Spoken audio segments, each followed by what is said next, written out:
السلام عليكم ورحمة الله وبركاته. الحمد لله رب العالمين.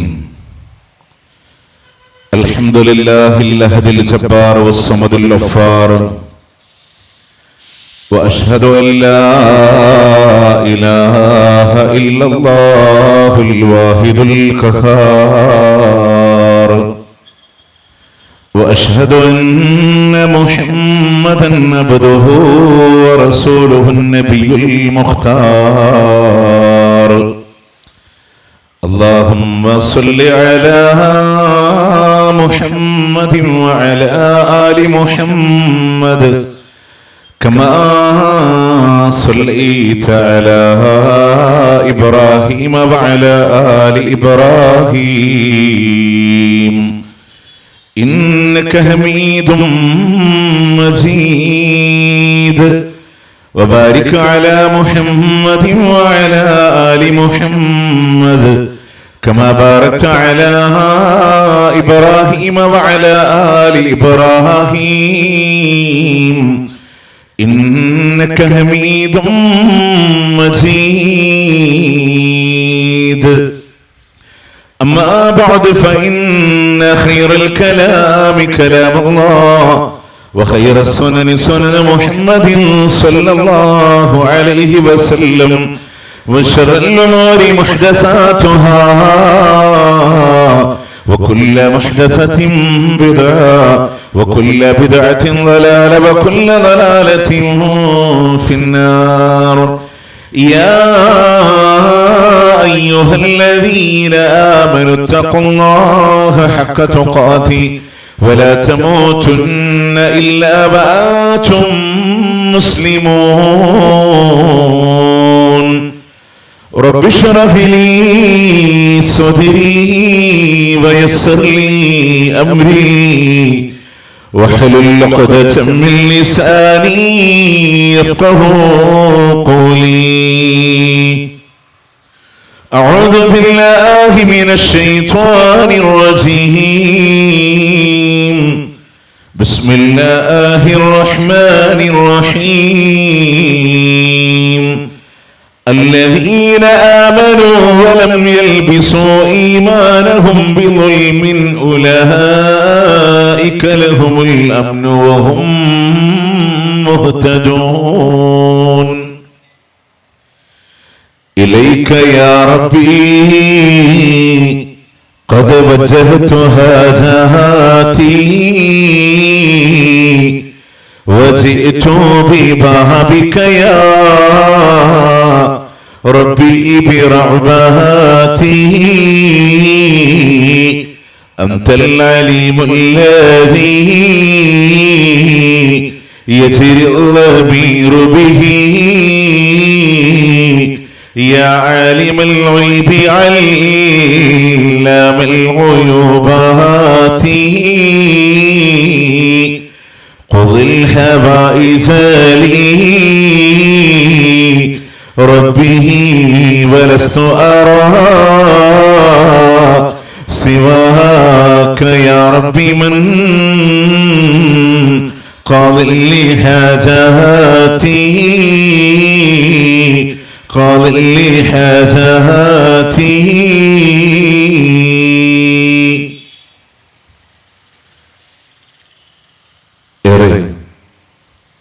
സ്നേഹബഹുമാനം നിറഞ്ഞ പ്രിയമുള്ള കാരണന്മാരെ, സഹോദരി സഹോദരന്മാരെ, അതിലുപരി ഈ തറയിട്ടാൽ ജംഗ്ഷനിൽ സദസ്സിന് പുറത്ത് എന്റെ ശബ്ദം ശ്രവിക്കുന്ന ഇതര മതാദർശ സഹോദരങ്ങളെ, സുഹൃത്തുക്കളെ, അള്ളാഹുവിന്റെ അപാരമായ അനുഗ്രഹത്താൽ ഈ ഒരു അങ്ങാടിയിൽ ഇന്നിന്റെ വൈകുന്നേര സമയത്ത് അള്ളാഹുവിനെ പറ്റി പറയാൻ, അവന്റെ വഹദാനീയത്തിനെ പറ്റി പറയാനാണ് ഇത്തരമൊരു സദസ്സ് സംഘടിപ്പിക്കപ്പെട്ടത്. സ്വാഭാവികമായും ഈ പ്രോഗ്രാമിന്റെ സംഘാടകർ മുജാഹിദുകളാണ്, വിസ്ഡം ഇസ്ലാമിക് ഓർഗനൈസേഷന്റെ പ്രവർത്തകരാണ്. സ്വാഭാവികമായും ആളുകളുടെ മനസ്സുകളിൽ അതെവിടെയുള്ള ആളുകളെ മോശക്കാരായി ചിത്രീകരിക്കാനാണ് അല്ലെങ്കിൽ സമസ്ത നിലപാടുകൾ സ്വീകരിക്കുന്ന ആളുകൾക്കെതിരെ സംസാരിക്കാനാണെന്നുള്ള ധാരണകളൊക്കെ ആളുകളുടെ മനസ്സിലുണ്ടാവാം. എവരോടും ആമുഖമെന്നോണം ഹൃദയത്തിന്റെ ഭാഷയിൽ സൂചിപ്പിക്കാനുള്ളത്, ആരെങ്കിലുമൊക്കെ വ്യക്തിഹത്യ ചെയ്യാനോ ഇകഴ്ത്തി സംസാരിക്കാനോ മോശമായി സംസാരിക്കാനോ നമ്മളുടെ ഈ സംസാരം കൊണ്ട് ഉദ്ദേശമില്ല. ഇൻ ഉരീദു ഇല്ലൽ ഇസ്ലാഹ മസ്തതഅതു വമാ തൗഫീഖി ഇല്ലാ ബില്ലാഹ്. അല്ലാഹുവിന്റെ തൗഫീഖോടെ ഒരു ഇസ്ലാഹ് അല്ലാതെ ഗുണം പ്രതീക്ഷിക്കുന്നു എന്നുള്ളതല്ലാതെ മറ്റൊന്നും ഈ സംസാരം കൊണ്ട് ഉണ്ടാവില്ല. എന്നാൽ ഇവിടെ ഉദ്ധരിക്കപ്പെടുന്ന വിഷയങ്ങളെ നിങ്ങൾ സാബോധം ശ്രദ്ധിക്കണം.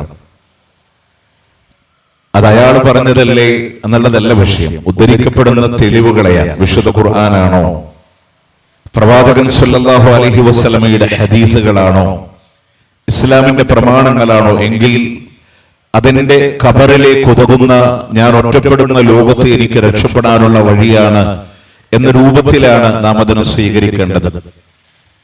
ഈ ഒരു പ്രോഗ്രാം ഈ ജംഗ്ഷനിൽ സംഘടിപ്പിച്ചത് കൊണ്ട് ഭൗതികമായ ഒരു ലക്ഷ്യവും ഇതിന്റെ സംഘാടകരെ സംബന്ധിച്ചിടത്തോളം ഇല്ലേ. ഇവിടെ ഏതെങ്കിലും ഒരു സംരംഭത്തിന് പണം സ്വരൂപിക്കാനുള്ള ഒരു വാളല്ല ഇവിടെ നടക്കുന്നത്. ഇവിടുത്തെ ടേബിള് പോലും നിങ്ങൾക്ക് ശ്രദ്ധിക്കാം. ഈത്തപ്പഴമോ കോഴിമുട്ടയോ തേനിന്റെ കുപ്പികളോ കൊണ്ടുവന്ന് വെച്ച് അതിനെ ഏതെങ്കിലും ഒരു വിലക്ക് 786-നോ 6666-നോ 313-നോ കച്ചവടം ചെയ്ത് അതിന്റെ പേരിൽ കുറച്ച് പണം ഇവിടെ ലാഭിക്കാമെന്നുള്ള ഉദ്ദേശത്തിലല്ല. ഏതെങ്കിലും വരുന്ന മിനിമം ഒരു പഞ്ചായത്ത് ഇലക്ഷനിൽ പോലും മത്സരിച്ച് അതിലേക്ക് കുറച്ച് ആളുകളെ സംഘടിപ്പിക്കുക എന്നുള്ള ലക്ഷ്യവും അതിന്റെ പിന്നിലില്ല. നമ്മളൊക്കെ ചെറിയ പ്രായം മുതലേ യാസീൻ ഓതി പഠിച്ചിട്ടുള്ള ആളുകളല്ല.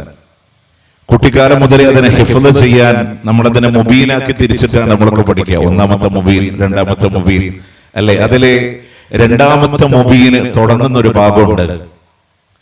അല്ലാഹു സുബ്ഹാനഹു വ തആല ഒരു ഗ്രാമവാസികളിലേക്ക് പ്രബോധനത്തിന് വേണ്ടി രണ്ട് പ്രവാചകന്മാരെ പറഞ്ഞേക്കാണ്. വദരിബ് ലഹും മസലൻ അസ്ഹാബൽ ഖറിയതി ഇദ ജാഅഹൽ മുർസലൂൻ. അല്ലാഹുവിന്റെ രണ്ട് പ്രവാചകന്മാരെയാണ് ഒരു സമൂഹത്തിലേക്ക്, ഒരു ഗ്രാമത്തിലേക്ക് അല്ലാഹു പ്രബോധനത്തിനായി പറഞ്ഞേക്കുന്നത്. അല്ലാഹു തആല നേരിട്ട് നിയോഗിച്ച പ്രവാചകന്മാരായിട്ട് പോലും ഫകദബൂഹുമാ, രണ്ട് നബിമാരെയും അവർ കളവാക്കാണ്. മൂന്നാമതൊരു പ്രവാചകനെ കൊണ്ട് അവർക്ക് അല്ലാഹു പ്രതാപം നൽകുന്നുണ്ട്, ശക്തി നൽകുന്നുണ്ട്. പക്ഷെ ആ നബിമാരെ, മൂന്ന് നബിമാരെയും ആ ജനത സ്വീകരിച്ച സമീപനം എങ്ങനെയെന്നറിയോ? അവര് പറഞ്ഞു, നിങ്ങളൊരു ദുശ്ശകുനമാണ് എന്നൊരു വാക്കാണ്. നബിമാര് തിരിച്ചു പറഞ്ഞു, ഖാലു ത്വാഇറുക്കും മഅക്കും, നിങ്ങൾ പറയുന്ന ദുശ്ശകുനം നിങ്ങളുടെ കൂടെ തന്നെയാണ്.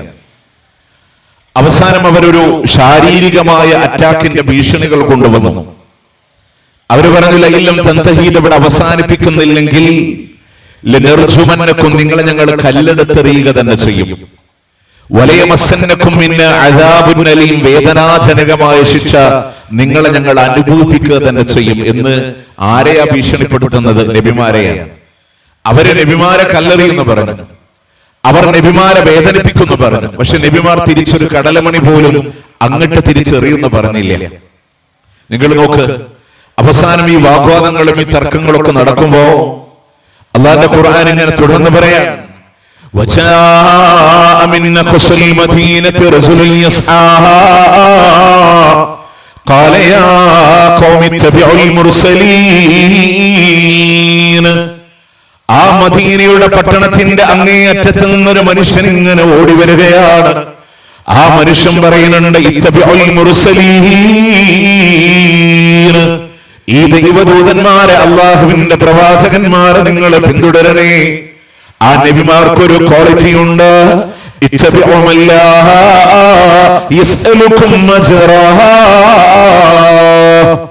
ഒരു കൂലിയും അവർ നിങ്ങളോട് ആവശ്യപ്പെടുന്നില്ല, ഒരു വേതനവും അവർ നിങ്ങളോട് ആവശ്യപ്പെടുന്നില്ല. ആ ഒരു പ്രബോധനത്തിന്റെ പ്രവാചകന്മാരുടെ രീതി തന്നെയാണ്. ഏതെങ്കിലും രൂപത്തിലൂടെയുള്ള ഒരു ലാഭവിഹിതങ്ങളെ സ്വരൂപിക്കാനല്ല, മറിച്ച് അല്ലാഹുവിന്റെ ദീൻ പറയാനാണ്. അതിലുപരി പ്രിയമുള്ളവരെ, അല്ലാഹുവിന്റെ ഹബീബ് സല്ലല്ലാഹു അലൈഹി വസല്ലം ഏൽപ്പിച്ചെന്നൊരു ഉത്തരവാദിത്വമുണ്ട്, ഇത് ജനങ്ങളിലേക്ക് എത്തിച്ചു കൊടുക്കാൻ. അതിലുപരി നമ്മളൊക്കെ എത്തിപ്പെടുന്ന ഖബർ എന്ന് പറയുന്ന നമ്മളുടെ ബർസഖി ജീവിതം മുതൽ ഒറ്റപ്പെടുന്ന ലോകത്ത് അവിടെ നമ്മളെ രക്ഷപ്പെടുത്താൻ അള്ളാന്റെ പ്രമാണങ്ങളുടെ വഴിയല്ലാതെ മറ്റാരുമില്ല. നിങ്ങൾ ആലോചിച്ചിട്ടുണ്ടോ? ജീവിതത്തിൽ പലരും ഉണ്ടാവും. ഞാൻ പലപ്പോഴും ഓർത്തു പോകുന്നുണ്ട്. ഈ തൊടുപുഴയുടെ ഉടുമ്പന്നൂർ എന്ന് പറയുന്ന ഒരു സ്ഥലത്ത് ഒരു പ്രോഗ്രാമിന്റെ അവസാന സമയത്ത് കൃത്യ ടൈം പറഞ്ഞ 9:52 പ്രസംഗം വൈൻഡപ്പ് ചെയ്യാൻ ക്രിക്കറ്റ് കളിച്ച് വന്നിരുന്ന ഒരു ടീമിലെ ആ നാട്ടുകാരെ മുഴുവൻ പ്രസംഗം കേട്ടുകൊണ്ടിരിക്കെ കളി കഴിഞ്ഞ് വന്നിരുന്ന ഒരു പയ്യൻ ക്രിക്കറ്റ് ബാറ്റും കൊണ്ട് ഓടി സ്റ്റേജ് മുക്ക് ഇങ്ങോട്ട് കയറി വന്നു. ഞാൻ പറഞ്ഞ വേറൊന്നുമല്ല, ഒരിക്കൽ ബോംബെയിലെ ഛത്രപതി ശിവാജി എയർപോർട്ടിൽ നിന്ന് പുറത്തു വരുമ്പോ ആ പയ്യൻ എന്നെ ഓടി വന്ന് കെട്ടിപ്പിടിച്ചിട്ട് പറഞ്ഞു, അന്നൊരു വിവരക്കേടിന്റെ പുറത്ത് കയറിയതാണ്, പിന്നീടാണ് എനിക്ക് അള്ളാഹു ഹിദായത്ത് തന്നത്. അതിൽ പറഞ്ഞതിൽ ഒരു വാചകം എനിക്ക് ഇങ്ങനെ പറയാൻ തോന്നിയത്, അന്നിങ്ങനെ കൂട്ടായിട്ട് ഇങ്ങനെ ചെക്കന്മാരുടെ കൂടെ ഇങ്ങനെ വന്നപ്പോ എല്ലാരും കൂടെ പിരികേറ്റിയപ്പോ അവൻ പറഞ്ഞ ഭാഷ അതാണ്, ഞാൻ അങ്ങനെ ഇങ്ങോട്ട് വന്നതാണ്. ഞാൻ പറഞ്ഞ ആൾക്കൂട്ടത്തിൽ നിൽക്കുമ്പോ പലതും തോന്നും. പക്ഷെ നമ്മളിതൊക്കെ മനസ്സിലാക്കേണ്ടത്, നമ്മളൊക്കെ ജീവിതത്തിൽ പരിപൂർണമായി ഒറ്റപ്പെടുന്ന ഒരു സാഹചര്യമുണ്ട്. വീട്ടിൽ നിന്ന്, കുടുംബത്തിൽ നിന്ന്, നാട്ടുകാരിൽ നിന്ന്, പ്രിയപ്പെട്ടവരുടെ മടിത്തട്ടിൽ തലവെച്ച് കിടക്കുമ്പോ പൊന്നുമക്കളാണ് ചുണ്ടിലേക്ക് വെള്ളം തൊട്ടു തരുന്നതെങ്കിൽ അവരാരും അറിയാതെ നമ്മൾ മാത്രം കാണുന്ന അല്ലാഹുവിന്റെ മലായിക്കത്തുകളെ 50-ാമത്തെയും സൂറത്ത് ഖാഫിൽ അല്ലാഹു പറഞ്ഞ പോലെ കണ്ണിന്റെ മറ പോലും അല്ലാഹു നീക്കിക്കളയുമ്പോ കല്ലാ ഇദാ ബലഅതി തറാഖിയ വഖീല മൻ റാഖ വദന്ന അന്നഹു الفراق والتفت الساق بالساق إلى ربك يومئذ المساق كلا വേണ്ടടോ ഇദാ ബലഅതി തറാഖിയ റൂഹ് വന്ന തൊണ്ടക്കൊടിയിലൂടെ കുരുങ്ങുമ്പോ ഈ ലോകത്തോട് വിട പറയുന്ന രംഗമാണ്. എല്ലാം തിരശീല വീണ് അവസാനിക്കുന്ന രംഗമാണ്. റൂഹ് വന്ന് തൊണ്ടക്കുടിയിലൂടെ കുരുങ്ങുമ്പോ ഇനി എങ്ങനെയെങ്കിലും ആ ജീവനൊന്ന് പിടിച്ചു നിർത്താൻ ആരുടെയെങ്കിലും സഹായം കിട്ടുമോ എന്നറിയുന്ന വക്കീലമൻ റാഖ്, ഇനി വൈദ്യം നടത്താൻ ആരെങ്കിലും ഉണ്ടോ? ചികിത്സ നടത്താൻ ആരെങ്കിലും ഉണ്ടോ? അറ്റകൈ പ്രയോഗിക്കാൻ ഒരാളുടെ സഹായം കിട്ടും എന്നറിയാറ് ഇല്ല. അവിടെ ബോധ്യം വരുന്നുണ്ട്, വേർപാടിന്റെ സമയമാണ്.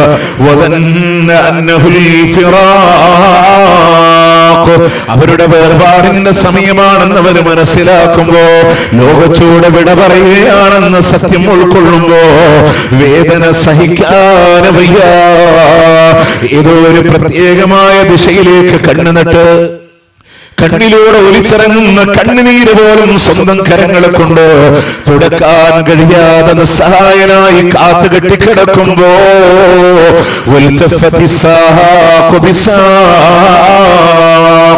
അവരുടെ കണങ്കാലിനോട് കൂട്ടിപ്പിരിക്കപ്പെടുകയാണ്. ഇലാ റബ്ബിക യൗമൈദിനിൽ മസാഖ്, നിന്റെ രക്ഷിതാവിലേക്കാണ് നിന്നെ നയിക്കപ്പെടുന്നത് എന്ന്, അല്ലാഹുവിലേക്കാണ് നീ മടക്കപ്പെടുന്നത് എന്നുള്ളതാണ്.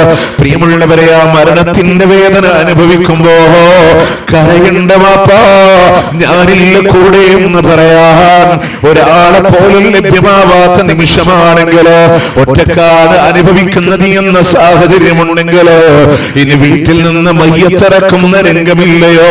പ്രിയപ്പെട്ടവളെ കരയുന്നുണ്ട്, എനിക്കിനി ആരാ, എനിക്കിനി ആരാ?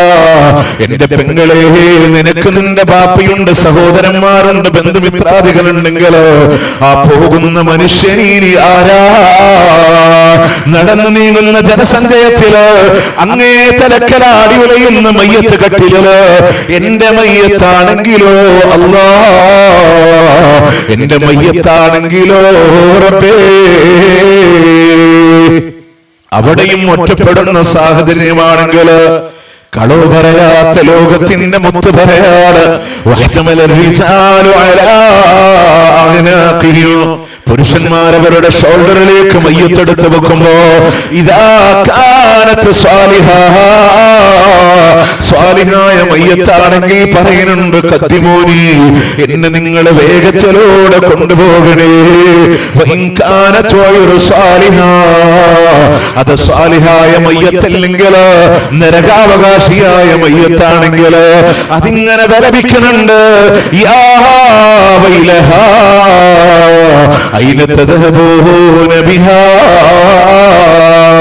ഇതിന്റെ നാശമേ, ഇതിന്റെ നാശമേ, എങ്ങോട്ടാ നിങ്ങളെ കൊണ്ടുപോകുന്നത് എന്ന് വിലപിക്കുമ്പോ വാപ്പാന്റെ മയ്യത്ത് ഷോൾഡറിലേറ്റിയ പൊന്നുമക്കളുണ്ടോ? വാപ്പാന്റെ നിലവിൽ കേൾക്കാൻ സാധ്യമല്ല, ഞാനില്ല കൂടെ എന്ന് സമാധാനിപ്പിക്കാൻ സാധ്യമല്ല. കൊണ്ടുപോയി ഖബറിലൂടെ ഇറക്കി വെച്ചപ്പോ അല്ലാഹുവിന്റെ ഹബീബ് പറഞ്ഞില്ലോ, ഖബറ് വല്ലാതെ ഇടുക്കി കളയുമെന്ന്, ഒരാള് പോലും അതിൽ നിന്ന് രക്ഷപ്പെടൂല.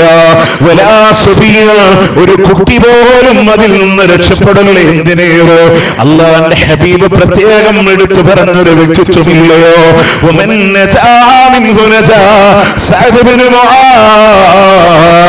ആരെങ്കിലും ആ ഖബറിന്റെ ഇടുക്കത്തിൽ നിന്ന് രക്ഷപ്പെടുമായിരുന്നെങ്കിൽ സഅദ് ഇബ്നു മുആദ് റളിയല്ലാഹു അൻഹു രക്ഷപ്പെടുമായിരുന്നു എന്നാണ്.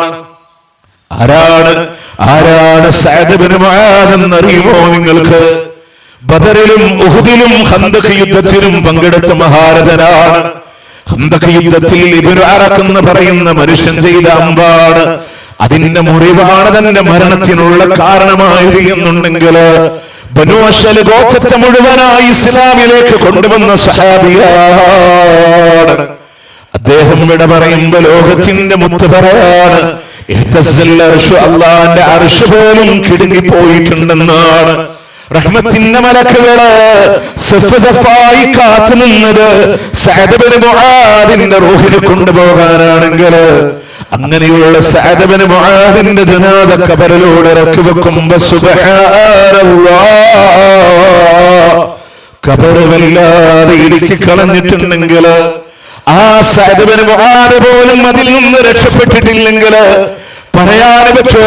ഇന്നലെ വരെ വീടിന്റെ മുറ്റത്തോട് നടന്ന് കളിച്ചിരുന്ന 3-4 വയസ്സായ പിഞ്ചോമന മക്കളുടെ മയ്യത്ത് ഇറക്കി വെക്കുമ്പോ ഇടുക്കല്ലേ ഖബറേ എന്ന് പറയാൻ സാധ്യമല്ല, അതറിയാനും സാധ്യമല്ല. പൊന്നുമ്മാന്റെ മയ്യത്ത് ഇറക്കി വെക്കുമ്പോ എന്റെ ഉമ്മാന്റെ മയ്യത്താ, ഇടുക്കല്ലേ ഖബറേ എന്ന് പറയാൻ കഴിയില്ലെങ്കിൽ ആ ഒറ്റപ്പെടുന്ന നാളിൽ രക്ഷപ്പെടണോ? അള്ളാന്റെ പ്രമാണങ്ങളുടെ പാർശ്വമല്ലാതെ മറ്റൊരു മാർഗമില്ല. ഒരാളും വരൂല്ല. നമ്മളൊക്കെ ദുനിയാവിൽ വിചാരിക്കാൻ എന്റെ കൂടെ കുറെ ആൾക്കാരുണ്ടല്ലോ, കൂടെ നടക്കാനും ചങ്ങാത്തം കൂടാനും. നമ്മൾ പറഞ്ഞു വന്ന വിഷയം ജീവിതത്തിൽ പൂർണ്ണമായി ഒറ്റപ്പെടുന്നു എന്ന് പറഞ്ഞത്, നമ്മൾ വിചാരിക്കുന്ന നാട്ടിൽ കുറെ ആൾക്കാരൊക്കെ ഇല്ലേന്നാണ്. നിങ്ങൾക്കറിയോ, നമ്മുടെ മരണം നടന്നാലേ ആ മയ്യത്തിന്റെ മുഖത്തുനിന്ന് ഇങ്ങനെ തുണി നീക്കി കാണിച്ചു കൊടുക്കുന്ന ആള് അവസാനം ചോദിക്കും, ഇനി ആരെങ്കിലും കാണാനുണ്ടോ? ഇല്ല എന്ന് പറഞ്ഞ് ഇനി എടുക്കല്ലേ, പോയിട്ട് വേറെ പണിയുണ്ട്, എല്ലാവരും തിരക്കില്ല. നമുക്ക് തോന്നില്ല. ഒരാളുടെയും ഭാര്യ പോലും പറയില്ല, ആ മനുഷ്യൻ കഷ്ടപ്പെട്ട് പണിത് വീടല്ലേ, 2 ആഴ്ച കൂടെ വീട്ടിൽ കിടന്നോട്ടെ. നേരത്തോട് നേരം എത്തിയിട്ട് പോലും ആരും മറവ് ചെയ്യാൻ വരണില്ലെങ്കിൽ തൊട്ടടുത്ത പോലീസ് സ്റ്റേഷനിൽ വിവരം അറിയിക്കും. അത്രയേ ഉള്ളൂ പ്രിയമുള്ളവരെ. ഖബർസ്ഥാനിലേക്ക് ആളുകളൊക്കെ വന്നാൽ മയ്യത്ത് മറവ് ചെയ്ത് തസ്ബീത്തിന് വേണ്ടി ഇങ്ങനെ ദുആ ചെയ്യുമ്പോ കണ്ണുകൾ ഇങ്ങനെ വട്ടിടും. നിർത്തണുണ്ടോന്നറിയാൻ, നിർത്തിയ പോയിരുന്നു തിരക്കാൻ. അത്രയേ ഉള്ളൂ. നമ്മൾ ഈ ദുനിയാവിൽ ഒന്നുമല്ല, നമ്മുടെ പേരിന് പോലും ഒരു പ്രസക്തി ഇല്ല എന്നുള്ളത് സത്യമല്ലേ? ഞാൻ എൻ്റെ നാട്ടിൽ നിന്ന് രാവിലെ വേറൊരു ക്ലാസ്സുമായിട്ട് ബന്ധപ്പെട്ട് ഇറങ്ങിയതാണ്. എൻ്റെ ഡ്യൂട്ടിയും കഴിഞ്ഞിട്ട് ഞാൻ നേരെ ഇങ്ങോട്ടുള്ള യാത്രയിലേക്ക്. നിങ്ങൾ ആലോചിച്ച് നോക്ക്, എൻ്റെ ഫോണിലേക്ക് ബന്ധപ്പെടുന്ന എൻ്റെ കുടുംബം എൻ്റെ ഫോണിൽ എന്നെ ലഭ്യമായില്ലെങ്കിൽ ഞാനുമായി ബന്ധപ്പെട്ട ആരെങ്കിലുമൊക്കെ വിളിക്കും. വിളിച്ചാൽ ചോദിക്കണ ഒരു ചോദ്യം, ഷാഫി എവിടെയാണ് എന്നാ ചോദിക്കാം. നിങ്ങൾ ആലോചിക്കുന്നുണ്ടോ, ഈ യാത്രക്കിടയിൽ എങ്ങാനും അള്ളാഹു എനിക്കൊരു മരണം തന്നാൽ എന്റെ പേരെന്ന ലേബിള് പോലും മാറിപ്പോയില്ലേ? പിന്നെ ചോദിക്കുന്ന ആളുകളൊക്കെ ചോദിക്കുക, മയ്യത്ത് എവിടെയാണ്, ഏത് ഹോസ്പിറ്റലിലാണ്, എപ്പോഴാ വരാൻ? പറന്നു വീണ നാട് മുതൽ വാപ്പാന്നല്ലാതെ വിളിച്ചിട്ടില്ലാത്ത മോന് പോലും വാപ്പാനെ കുളിപ്പിക്കല്ലേ എന്നല്ല പറയാ, മയ്യത്ത് കുളിപ്പിക്കല്ലേ. പിന്നെ എന്തിന്റെ പേരിലാണ് നമുക്ക് അഹങ്കരിക്കാനുള്ളത്? എന്തിന്റെ പേരിലാണ്? നമ്മുടെ ഒക്കെ വീടിന്റെ ആധാരത്തിന്റെ താഴെ ഒരു അടിയാധാരമുണ്ട്. അതാരാന്നറിയോ? ഇതിനു മുമ്പ് എന്റെ എന്ന് പറഞ്ഞിരുന്നൊരു മനുഷ്യനാണ്.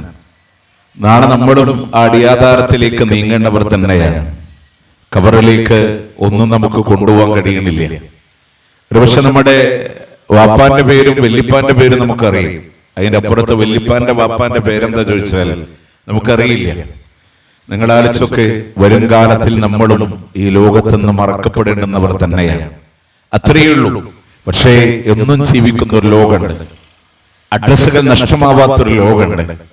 അള്ളാഹുവിന്റെ സ്വർഗത്തിലേക്കുള്ള യാത്രയാവണം ഈ ലോകത്തുനിന്ന് വിട പറയുമ്പോ. അതിന് പ്രിയമുള്ളവരെ, ഒരേ ഒരു മാർഗം വിശുദ്ധ ഖുർആനിന്റെ ഹദീസിന്റെ ആ ഒരു മാർഗം മാത്രമാണ്. പക്ഷെ പലപ്പോഴും അതിനെ നമ്മൾ അവഗണിക്കുന്നവരായി മാറാണ്.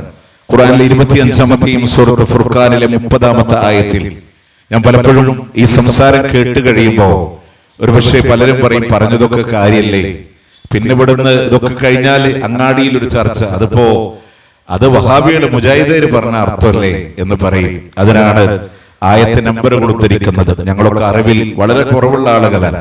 പക്ഷേ ഞങ്ങളുടെ അറിവ് കാണിക്കാനോ ഒന്നുമില്ല. പക്ഷെ നിങ്ങൾക്കത് എഴുതി വെക്കാം. മിനിമം ആൻഡ്രോയിഡ് ഫോണെങ്കിലും കയ്യിലില്ലാത്ത ആരോട് ഉണ്ടാവില്ലല്ലോ. ആയത്തുകളെ നോട്ട് ചെയ്യാം. ഇതിന്റെ അർത്ഥം ഇങ്ങനെ തന്നെയാണോ? സ്വീകാര്യന്മാരായ ഉസ്താദുമാരോട് നമുക്കത് ചോദിക്കാം. അതിൽ ഒരുപാട് ബെനിഫിറ്റ് ഉണ്ട്. ഇപ്പൊ ഞങ്ങളൊക്കെ പള്ളി ദർസുകളിലൊക്കെ പഠിച്ച ആളുകൾ തന്നെയാണ്. നമ്മളൊക്കെ അൽഹംദുലില്ലാഹ് അതിന്റെ സംശയങ്ങൾ ഉസ്താദുമാരുടെ അടുത്ത് ചോദിക്കുമ്പോ ഇന്ന് ഞാൻ ഉറപ്പിച്ച് ഈ റെക്കോർഡിംഗ് ക്യാമറയുടെ മുന്നിൽ നിന്ന് പറയാൻ, ഞാൻ മാത്രമല്ല എന്റെ പ്രിയപ്പെട്ട ഉസ്താദും ഈ സലഫി മാർഗത്തിൽ അദ്ദേഹം കടന്നു വന്നു. ഒരുപക്ഷെ എന്നോടുള്ള വിഷയങ്ങളൊക്കെ അദ്ദേഹം ക്ലാരിറ്റി തന്ന് അവസാനം അദ്ദേഹവും അൽഹംദുലില്ലാഹ് ഈ ഒരു തൗഹീദിന്റെ പാതയിൽ ഉറച്ചു നിൽക്കുന്ന ആളുകളാണ്. അറിവുള്ളവരും ഒരുപാട് ആളുകൾ അൽഹംദുലില്ലാഹ് പഠിക്കുമ്പോ അറിയുമ്പോ നമുക്കത് ബോധ്യപ്പെടും. ഞാൻ പറഞ്ഞത് ഈ ഉദ്ധരിക്കുന്ന ആയത്തിന് മുജാഹിദുകൾ കൊടുത്ത അർത്ഥം വേണ്ട, സമസ്ത പരിഭാഷയിൽ അങ്ങനെ തന്നെയാണോ അർത്ഥം കൊടുത്തത്? ഉസ്താദുമാരോട് ചോദിക്കുക, അതിന് വല്ല അപാകതയും ഉണ്ടോ എന്നുള്ളത് നമ്മൾ ചോദിക്കണം. ഞാനത് ആരെയും മോശപ്പെടുത്താനൊന്നുമില്ല. ഒരുപക്ഷെ നമ്മളൊക്കെ 2002 8ാം ക്ലാസ് സമയത്തൊക്കെ പള്ളി ദർസിലെ മജ്മുഅയിലെ അവാമിലെ കിതാബ് ഓതുന്ന സമയത്ത് രണ്ട് ഉസ്താദുമാർക്കിടയിലുള്ള സംസാരം, എന്റെ ഗുരുനാഥനും വേറൊരു ഉസ്താദും തമ്മിലുള്ള സംസാരത്തിൽ ഇന്നമാ വലിയക്കുമല്ല എന്നുള്ള ആയത്തിന് അവിടെ നിന്ന് വന്ന ഖാസിമി ബിരുദമുള്ള ഉസ്താദ് പറഞ്ഞു, അത് ഉമർ മൗലവി കൊടുത്ത അർത്ഥമാണ്, അതിന് ശരിയെന്ന് പറഞ്ഞപ്പോ അന്ന് എന്റെ ഉസ്താദ് അദ്ദേഹത്തോട് ചോദിച്ചു, അങ്ങനെയാണെങ്കിൽ ഈ വഹാബികൾ പറഞ്ഞത് ശരിയെന്ന് സമ്മതിച്ചു കൊടുക്കേണ്ടി വരില്ലേ? അപ്പൊ അദ്ദേഹം പറഞ്ഞ അവിടെ തെറ്റുപറ്റിയത് നമ്മുടെ പണ്ഡിതന്മാർക്കാണ്. അന്നൊന്നും നമുക്കത് മനസ്സിലായില്ലെങ്കിലും ആ ചിന്തകളൊക്കെ പിന്നീട് എന്തുകൊണ്ട് ഇതിനൊക്കെ വിമർശിക്കുന്നു എന്നുള്ള പോയിന്റിലേക്ക് നമ്മൾ എത്തിയതുകൊണ്ട് ആയത്തുകൾ നിങ്ങൾക്ക് പഠിക്കാം, പഠനവിധേയമാക്കാം. എന്റെ ഖബറിൽ ഞാനേ ഉണ്ടാകൂ എന്ന ബോധ്യത്തോടുകൂടെ അതിനെ പഠനവിധേയമാക്കണേന്ന് മാത്രമാണ് ഓർമ്മപ്പെടുത്താനുള്ളത്. അപ്പൊ അത് പറയാൻ എവിടെയാണ് ഉമ്മത്തിന് പരാജയമുണ്ടായത്? നാളെ മുഹമ്മദ് നബി സല്ലല്ലാഹു അലൈഹി വസല്ലമയുടെ ഉമ്മത്ത് ഈയാമ്പാറ്റകളെ പോലെ നരകത്തിൽ വന്ന് വീഴുന്നത് കാണുമ്പോ നബി സല്ലല്ലാഹു അലൈഹി വസല്ലമ അല്ലാഹുവോട് പറയുന്ന ഒരു പരാതിയുണ്ട്. വഖാല റസൂലു യാ റബ്ബി ഇന്ന ഖൗമി ഇത്തഖദൂ ഹാദൽ ഖുർആന മഹ്ജൂറാ. അല്ലാഹുവേ, ഉമ്മത്ത് ഖുർആനിനെ അവഗണിച്ചു പോയി. അല്ലാഹ് ഖുർആനിനെ അഗണ്യകോടിയിലേക്ക് തള്ളിക്കളഞ്ഞവനാണ് റബ്ബേ. ആ ഖുർആൻ നമ്മൾ സ്വീകരിച്ചിട്ടില്ല. ഞാൻ പറയുന്നത് ആത്മാർത്ഥമായി മനസാക്ഷിയോട് നിങ്ങൾ ചോദിക്കണം. വിശുദ്ധ ഖുർആൻ ഇന്ന് വരെ ഫാത്തിഹ മുതൽ നാസ് വരെ ഒരാവർത്തിയെങ്കിലും ആശയസഹിതം നമ്മൾ അതിനെ പഠിക്കണമെന്ന് നമ്മൾ ആഗ്രഹിച്ചിട്ടുണ്ടോ? ഉണ്ടോ? എത്ര ആ ഖുർആൻ നമ്മൾ ഹിഫ്ദ് ചെയ്യാൻ നമ്മൾ ശ്രദ്ധിച്ചിട്ടുണ്ട്? ഖുർആനിൽ പലപ്പോഴും ഖുർആന്റെ ആയത്തിന്റെ പേര് പറഞ്ഞ് 6666 പണ്ഡിതന്മാരുൾപ്പെടെ പല വസ്തുക്കളും നമ്മൾ ലേലം ചെയ്ത് പിടിപ്പിച്ചപ്പോ അത് 6666 തന്നെയാണോ? അതല്ല ഇസ്ലാമിന്റെ ശത്രുക്കൾ അത് നമ്മളെ കൊണ്ട് പറയിപ്പിച്ചതാണോ? നമ്മൾ അതിനെപ്പറ്റി നമ്മൾ എപ്പോഴെങ്കിലും നമ്മൾ അതിനെപ്പറ്റി ചിന്തിച്ചിട്ടുണ്ടോ? പ്രിയമുള്ളവരെ, ആ ഖുർആൻ അല്ലാഹു തആല തന്ന വഴികളെ പറ്റി പറയുമ്പോൾ അത് കൊണ്ടുവന്ന ജിബ്രീൽ അലൈഹിസ്സലാം വിശ്വസ്തനാണ്, അതിലുപരി സ്വീകാര്യനായ വ്യക്തിത്വമാണ്.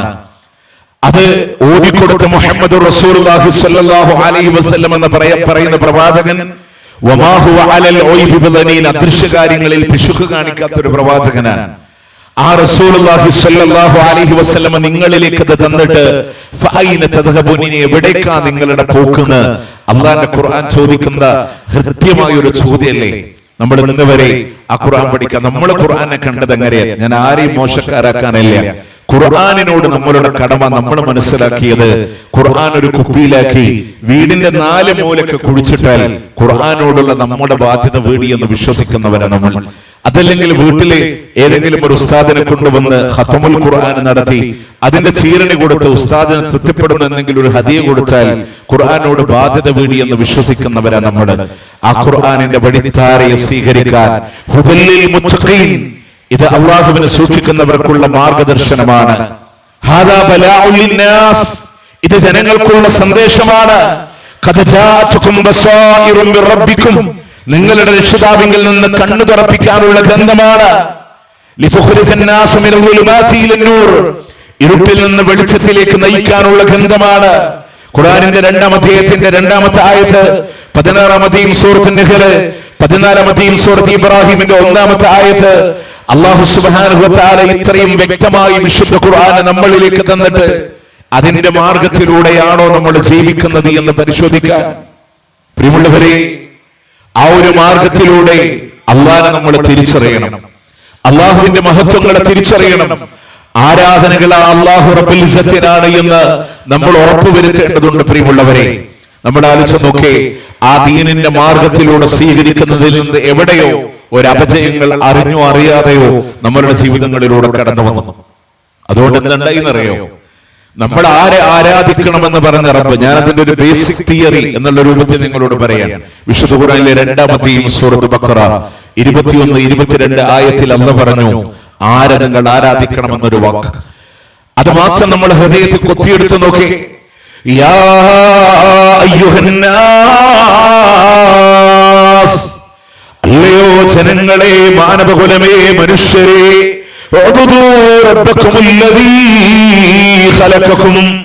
ആരാണോ നിങ്ങളെ പഠിച്ചത്, ആരാണോ നിങ്ങളെ സൃഷ്ടിച്ചത്, ആരാണ് നിങ്ങളുടെ സൃഷ്ടാവെങ്കില് ആ സൃഷ്ടാവിനെയാണ് നിങ്ങൾ ആരാധിക്കേണ്ടത് എന്നാണ്. നമ്മുടെ എന്ത് വാദഗതി പറഞ്ഞാലും നമ്മളിനി മടവൂര് പടച്ചവനാണെന്ന് പറഞ്ഞാലും ഉള്ളിന്റെ ഉള്ളു പറയും ഞങ്ങളുടെ പടച്ചവൻ ആരെന്നെയാണ്. അല്ലയ, അത് ഫിത്രത്ത് ആവശ്യപ്പെടുന്നതാണ്. ഇതിൽ വാശും വൈരാഗ്യമൊന്നും വേണ്ട. സമസ്ത മുജാഹിദ് ജമാഅത്ത് ഒന്നും നോക്കണ്ട. 1-ാം ക്ലാസ് പഠിക്കേണ്ട ഒരു 5 വയസ്സുള്ള നിഷ്കളങ്കമായ ഒരു ബാല്യത്തിനോട് നിങ്ങൾ ചോദിച്ചോക്ക്, മോനെ, ആരാ നമ്മളുടെ പടച്ചവൻ? അല്ലാഹുവാൻ. ആരാ നമ്മളെ സൃഷ്ടിച്ചത്? അല്ലാഹുവാൻ.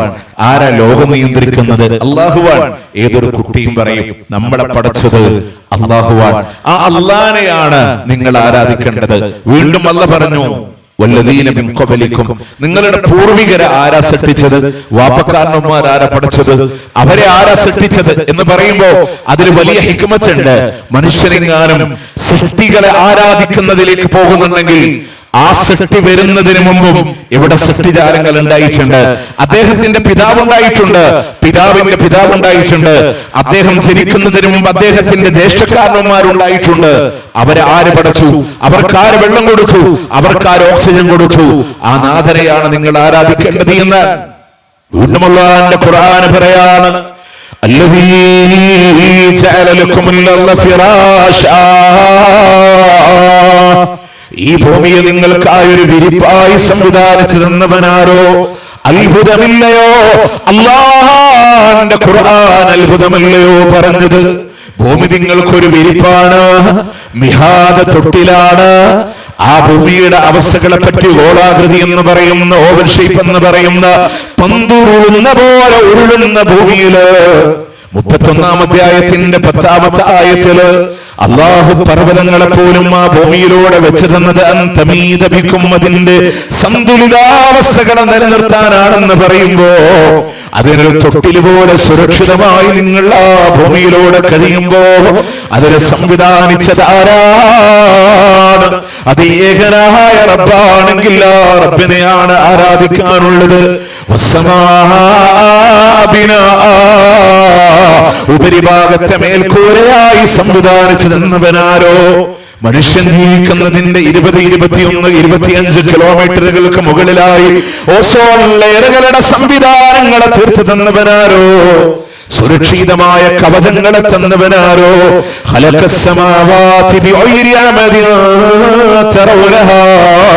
കാണാലോ നിങ്ങൾക്ക് ഒരു തൂണും കൂടാതെ ഉപരിഭാഗത്ത് ഉയർത്തി വെച്ചവനാരോ? ഏതെങ്കിലും ഒരു പടപ്പിന് കഴിയോ അത്? ഏതെങ്കിലും ഒരു സൃഷ്ടിക്ക് കഴിയോ അത്? ഇല്ലല്ലോ. അവരൊക്കെ ഈ ഭൂമി ലോകത്ത് വന്നവരാണ്.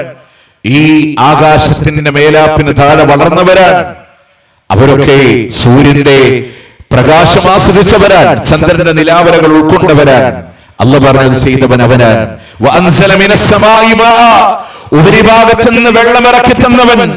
കൃത്രിമമായ മഴയുടെ ജലാംശങ്ങളെ കൊണ്ട് അള്ളാഹു പടച്ചതുപോലെയുള്ള ശുദ്ധമായ ഒരു തുള്ളി ജലത്തിന് കൊണ്ടുവരാൻ കഴിയുമോ എന്ന് ചോദിച്ചാൽ ശാസ്ത്രം അവിടെ പോലും പകച്ചു നിൽക്കുന്നുണ്ടെങ്കിൽ അതിനെ തന്നവനാരുണ്ട്?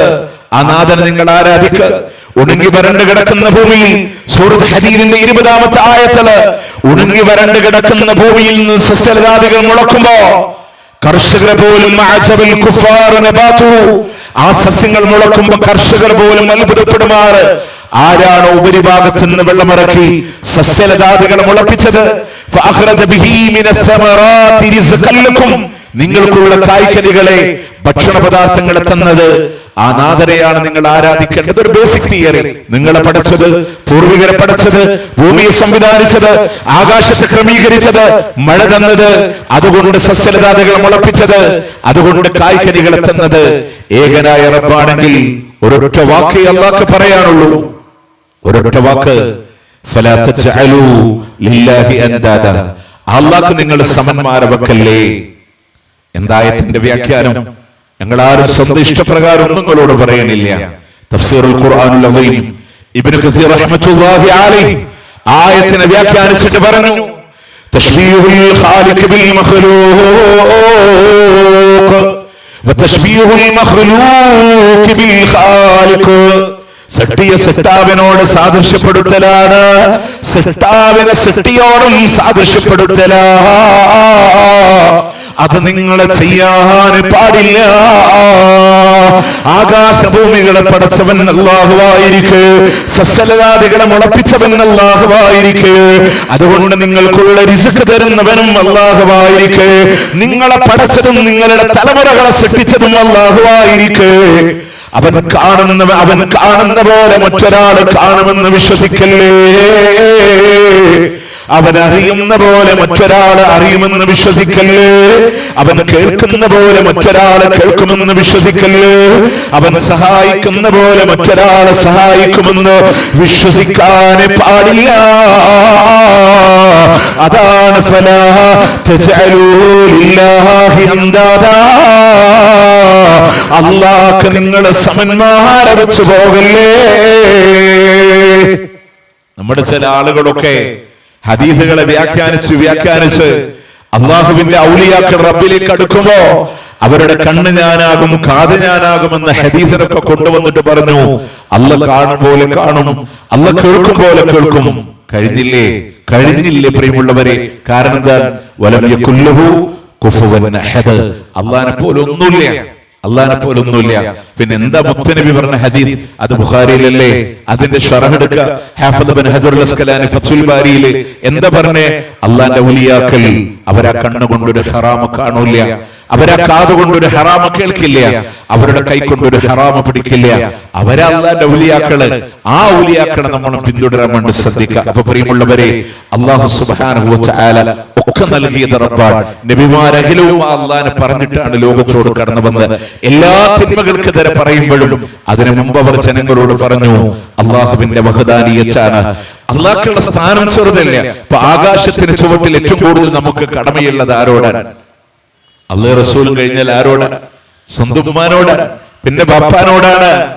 ഗർഭം ചുമന്നത് 10 മാസം ഉമ്മയാ, പ്രസവിച്ച വേദന തിന്നതും അവർ തന്നെയാ, പാലും കൊടുത്ത് വളർച്ചലും അവരാണ്. ഈ 3 കാര്യം വാപ്പയിൽ ഒഴിവാണ്. പ്രയാസത്തിന് മേലെ പ്രയാസം ചുമന്ന് ഗർഭം ചുമന്നതുമ്മ, മരണസമാനമായ വേദന കൊണ്ട് നിന്നെ പ്രസവിച്ചതുമ്മ, 2 വർഷക്കാലം നിന്നെ പാലൂട്ടി വളർത്തിയതും ഉമ്മയാണ്. പ്രിയമുള്ളവരെ, വയറിന് മേലെ കല്ല് വെച്ച് കെട്ടി നടക്കാൻ പറ്റോ 9 മാസങ്ങളോളോ? അതിനേക്കാൾ വലിയ ത്യാഗമല്ലയോ ഉമ്മ അനുഭവിച്ചു പോയത് എന്നുണ്ടെങ്കിലോ? ശരീരത്തിന്റെ അസ്ഥികൾ ഇങ്ങനെ ഒരുമിച്ച് പൊട്ടുന്ന വേദനയാ ഒരു പ്രസവത്തിലൂടെ ഉമ്മ അനുഭവിച്ചു പോയത് എന്നുണ്ടെങ്കിലോ?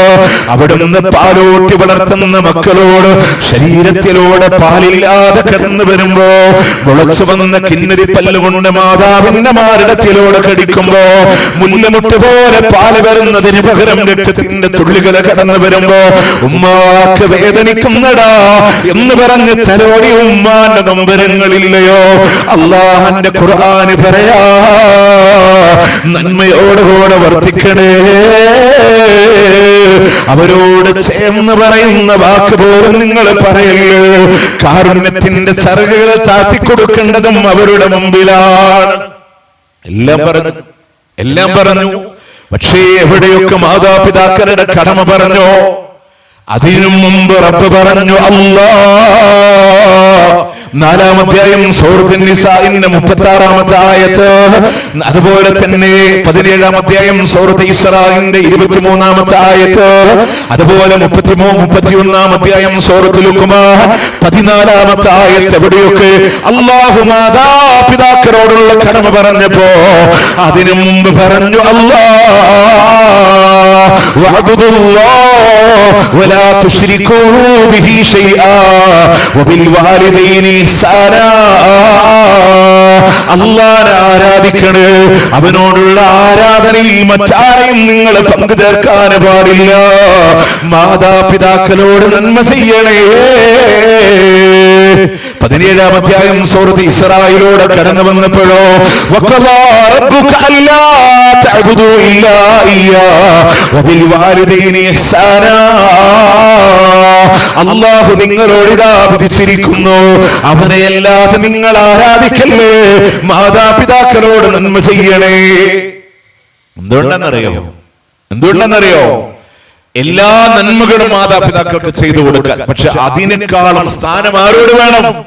അള്ളാഹിനെ ആരാധിക്കണോടുത്ത് വേണമെന്നാണ്. നിങ്ങൾ നോക്കേ, അതാണ് സൂറത്തുൽ ലുഖ്മാനിൽ സഅദ് റളിയല്ലാഹു അൻഹുവിന്റെ വിഷയം പറഞ്ഞിട്ട് അള്ളാഹിന്റെ ഖുർആൻ ആയത്തിറക്കിയത്. ഉമ്മയും മോനും വല്ലാത്ത ഇഷ്ടമാണ്, വല്ലാത്ത സ്നേഹമുള്ള മോനാണ്. അതുകൊണ്ട് തന്നെ ആ മകൻ ഇസ്ലാം സ്വീകരിച്ച ഉമ്മ പറഞ്ഞു, മോനെ, ഞാൻ ഇനി ഭക്ഷണം കഴിക്കാതെ വെള്ളം കുടിക്കാതെ നിന്റെ മുന്നിൽ പടഞ്ഞു മരിക്കുന്നതാണ്. മോനെ താങ്ങാൻ പറ്റോ? മുത്തുനബിയുടെ അടുക്കൽ വന്ന് സങ്കടം പറയുമ്പോ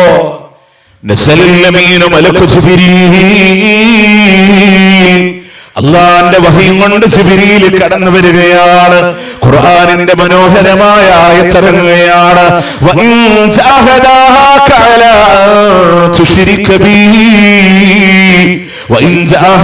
അവർ നിന്നോട് ജിഹാദ് ചെയ്താൽ പോലും, അവർ നിന്നോട് പറഞ്ഞാലെന്നില്ല, അവർ നിന്നോട് കൽപ്പിച്ചാലെന്നില്ല, അവർ നിന്നോട് ആഹ്വാനം ചെയ്താലെന്നില്ല,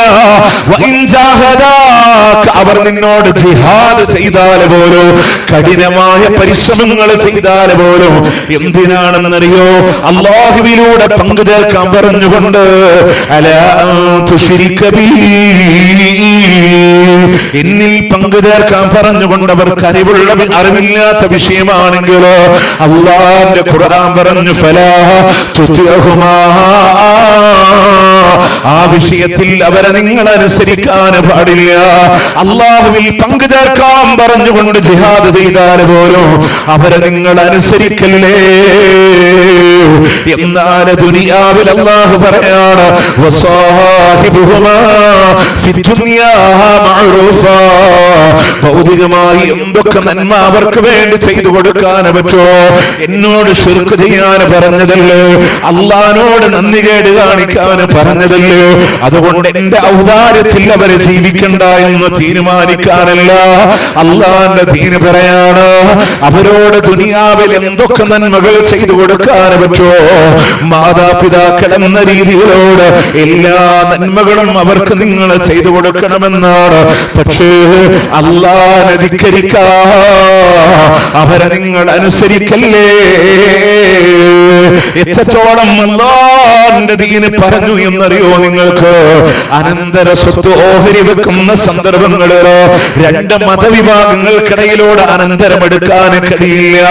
അച്ഛനോ അമ്മയോ ഇനി അതൊക്കെ നിങ്ങളുടെ അമുസ്ലിമീങ്ങളാണ് മാതാപിതാക്കളെങ്കിലോ അവർക്ക് മരിച്ചാൽ ഈ മകന്റെ സ്വത്തിൽ അനന്തരം കിട്ടില്ല.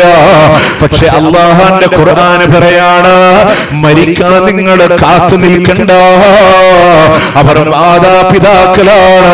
ജീവിച്ചിരിക്കുന്ന കാലത്ത് അവർക്ക് നിങ്ങളെ വസിയ്യത്ത് എഴുതി വെക്കൽ നിർബന്ധമാണ്. വസിയ്യത്ത് എഴുതി വെക്കൽ നിർബന്ധമാണ്. അത്ര വലിയ കടമ അവരോടുണ്ട്. പക്ഷേ അതിനും മുകളിലാണ് അല്ലാഹ്, അതിനു മുകളിലാണ് റബ്ബ്.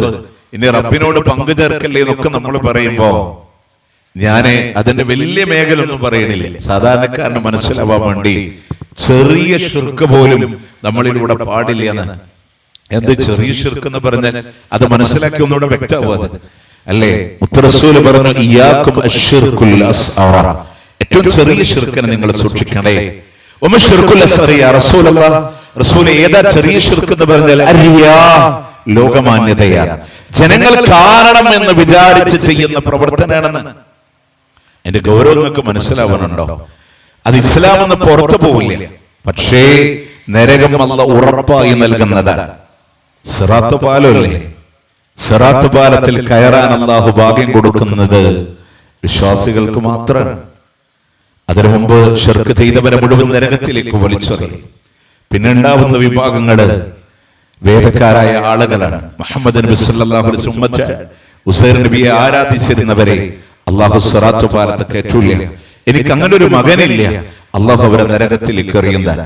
ഈസാ നബിയെ ആരാധിച്ചവരോട് എനിക്കൊരു പുത്രനില്ല, എനിക്ക് അങ്ങനെ ഒരു സന്താനമില്ല, അതെന്റെ പ്രവാചകനാണ്, അവരെയും അല്ലാഹു നരകത്തിലേക്ക് എറിയും. മുഹമ്മദ് നബി സല്ലല്ലാഹു അലൈഹി വസല്ലമയുടെ ഉമ്മത്തിൽ നിന്ന് നിങ്ങൾ ആലോചിക്കുക, അവിടെ സിറാത്ത് പാലത്തിലേക്ക് കയറാതെ നരകത്തിലേക്ക് പോകുന്നവരാരെന്നറിയോ? 3 വിഭാഗം ആളുകൾ പറഞ്ഞു. ഒരു മനുഷ്യൻ പറഞ്ഞു, പടച്ചോനെ ഞാൻ നിന്റെ മാർഗത്തിൽ ജീവൻ കൊടുത്തോനാണ്, ജീവൻ കൊടുത്തോനാണ്. അല്ലാഹു പറയും നീ ഷഹീദായത് എന്തിനെന്നറിയോ? നീ വലിയ ധീരനാണ് മറ്റുള്ളവരെ കാണിക്കാനാണ്. അതുകൊണ്ട് ആ മനുഷ്യനെ നരകത്തിലേക്ക് എറിഞ്ഞുതാൻ. മുസ്ലിങ്ങളുടെ ഭാഗത്ത് നിന്ന് ശത്രുക്കൾക്കെതിരെ പോരാടി അവന്റെ യുദ്ധം കൊണ്ട് മുസ്ലിങ്ങൾക്ക് നേട്ടമല്ലേ ഉണ്ടായിട്ടുള്ളൂ? അതെ, പക്ഷെ അവന്റെ നിയ്യത്ത് മാറി. അള്ളാഹിന്റെ പ്രതിഫലം ആഗ്രഹിക്കുന്നിടത്ത് ജനങ്ങളൊക്കെ വിചാരിക്കണം ഞാനൊരു ധീരനാണ്. അള്ളാഹുവിന്റെ പ്രതിഫലം ആഗ്രഹിക്കുന്നിടത്ത് പടപ്പുകളെ കണ്ടപ്പോ ആ മനുഷ്യൻ അള്ളാഹു നരകത്തിലേക്ക് എറിയുന്നു. രണ്ടാമത്തെ മനുഷ്യൻ പറയും അള്ളാഹ് ഒരുപാട് സ്വതക്ക ചെയ്തവനാണ്. അള്ളാഹ് പറയും നീ ദാനധർമ്മം ചെയ്ത് എന്തിനെന്നറിയോ? നീ വലിയ ധർമ്മിഷ്ഠനാന്ന് കാണിക്കാനാ. അവന്റെ സമ്പത്ത് മറ്റുള്ളവർക്ക് വെറുതെ കൊടുത്തതാണ്. തിരിച്ച് ഒന്നുവന് കിട്ടിയിട്ടില്ല, ആ പണമൊക്കെ അവന് നഷ്ടം തന്നെയാണ്. അവൻ കൊടുത്തതാണ്. സ്വതക്കയാണെങ്കിൽ അള്ളാന്റെ അടുക്കൽ ലാഭം, പക്ഷെ ഇതോ അവിടെയും കിട്ടിയില്ല. എന്തുകൊണ്ടാണ്? അവന്റെ മനസ്സിലെ നിയ്യത്ത് ജനങ്ങൾ വിചാരിക്കണം ഞാൻ വലിയ ധർമ്മിഷ്ഠനാണ്. മൂന്നാമത്തെ മനുഷ്യൻ പറയും അല്ലാഹ് ഒരുപാട് ഇൽമ് പഠിപ്പിച്ചു കൊടുത്തു എന്നാൽ പറഞ്ഞു കൊടുത്തത് ഖുർആനാണ്, ഹദീസാണ്, അള്ളാന്റെ ദീനാണ്, അള്ളാന്റെ ദീനാണ്. പക്ഷെ അല്ലാഹ് പറയും നീ ഇൽമ് പറഞ്ഞു കൊടുത്തത് എന്തിനാണെന്നറിയോ? നീ വലിയ പണ്ഡിതനാന്ന് മറ്റുള്ളവരെ കാണിക്കാനാണ്. നിങ്ങൾ ആലോചിച്ചോക്ക്, ഞാൻ തൃശ്ശൂർ ജില്ലയിൽ നിന്ന് ഈ വേഗരയിലേക്ക് കുറഞ്ഞ മണിക്കൂറിൽ ഞാൻ ഇവിടെ എത്തിച്ചു വരുമ്പോ ഈ യാത്രയിൽ എന്റെ മനസ്സിലുള്ള നിയ്യത്ത് അൽഹംദുലില്ലാ നിങ്ങൾ ദീൻ മനസ്സിലാക്കണമെന്നാണെങ്കിൽ, അള്ളാഹു എനിക്ക് ഇതിന് പ്രതിഫലം നൽകണേ എന്നാണെങ്കിൽ, എന്റെ നിയ്യത്ത് അതാണെങ്കിൽ അൽഹംദുലില്ലാഹ്, അള്ളാഹു എനിക്ക് പ്രതിഫലം നൽകും. നേരെ മറിച്ച് എന്റെ മനസ്സിലെ ചിന്ത, നിങ്ങളൊക്കെ വിചാരിക്കണം എനിക്ക് കുറച്ച് സംസാരിക്കാൻ അറിയാം, എനിക്ക് കുറച്ചൊക്കെ അറിവുണ്ട് എന്നാണെങ്കിൽ ഈ ശബ്ദം ശ്രവിക്കുന്ന നിങ്ങളാണ് സാക്ഷി. ഈ ശബ്ദം ശ്രവിക്കുന്ന നിങ്ങളാണ് സാക്ഷി. നാളെ എന്റെ ഇരുകാലുകൾ വലിച്ച് നരകത്തിലേക്ക് എറിയുന്നതിന് നിങ്ങളായിരിക്കും സാക്ഷി. പറഞ്ഞത് അല്ലാഹുവിന്റെ ഖുർആനല്ലേ, പറഞ്ഞത് ഹദീസല്ലേ, പറഞ്ഞത് അല്ലാഹുവിന്റെ തൗഹീദല്ലേ, പ്രമാണങ്ങളുടെ വെളിച്ചങ്ങളല്ലേ, ഹക്കല്ലേ, സത്യമല്ലേ, ഒക്കെ ശരി തന്നെയാണ്. പക്ഷെ എന്റെ മനസ്സിന്റെ നിയ്യത്ത് മാറുമോ അത് റിയാണ്, ലോകമാനുതയാണ്, ജനങ്ങൾ കാണണമെന്ന് വിചാരിക്കാനാണെങ്കിൽ അതിലെനിക്ക് പ്രതിഫലമില്ല. സിറാത്ത് പാലം പോലും കയറാൻ അനുവാദമില്ലാതെ നരകത്തിലേക്ക് എറിയപ്പെടുന്നതാണ്. മനസ്സിലാവുന്നുണ്ടോ? റിയ എവിടെയാണ് ചെറിയ ശിർക്കായത് എന്ന്? വേങ്ങരയിൽ നിന്ന് തിരുവനന്തപുരത്തേക്ക് ഈ തറയിട്ടാൽ എന്ന് പറയുന്ന നാട്ടിൽ നിന്ന് ഒരു 3 ആള് യാത്ര തിരിക്കുന്നു എന്ന് വിചാരിക്കാം. ഇവിടുന്ന് യാത്ര പുറപ്പെട്ടു. ഏകദേശം എറണാകുളം ജില്ല എത്തിയപ്പോ ളുഹറിന്റെ സമയമായപ്പോ പറഞ്ഞു, നിസ്കരിച്ചിട്ട് നമുക്ക് ബാക്കി യാത്ര തുടരാം. 3-ൽ നിസ്കാരം മടിയാലെന്ന് വിചാരിക്കാം. 2 ആള് ആത്മാർത്ഥമായിട്ട് നിസ്കരിക്കുന്ന ആളുകളാണ്. നിസ്കരിക്കാൻ തന്നെ അവൻ വിചാരിക്കാണ്, ഇനിയിപ്പോ ഞാൻ നിസ്കരിച്ചില്ലെങ്കിൽ ഇവരെന്താ വിചാരിക്കാം.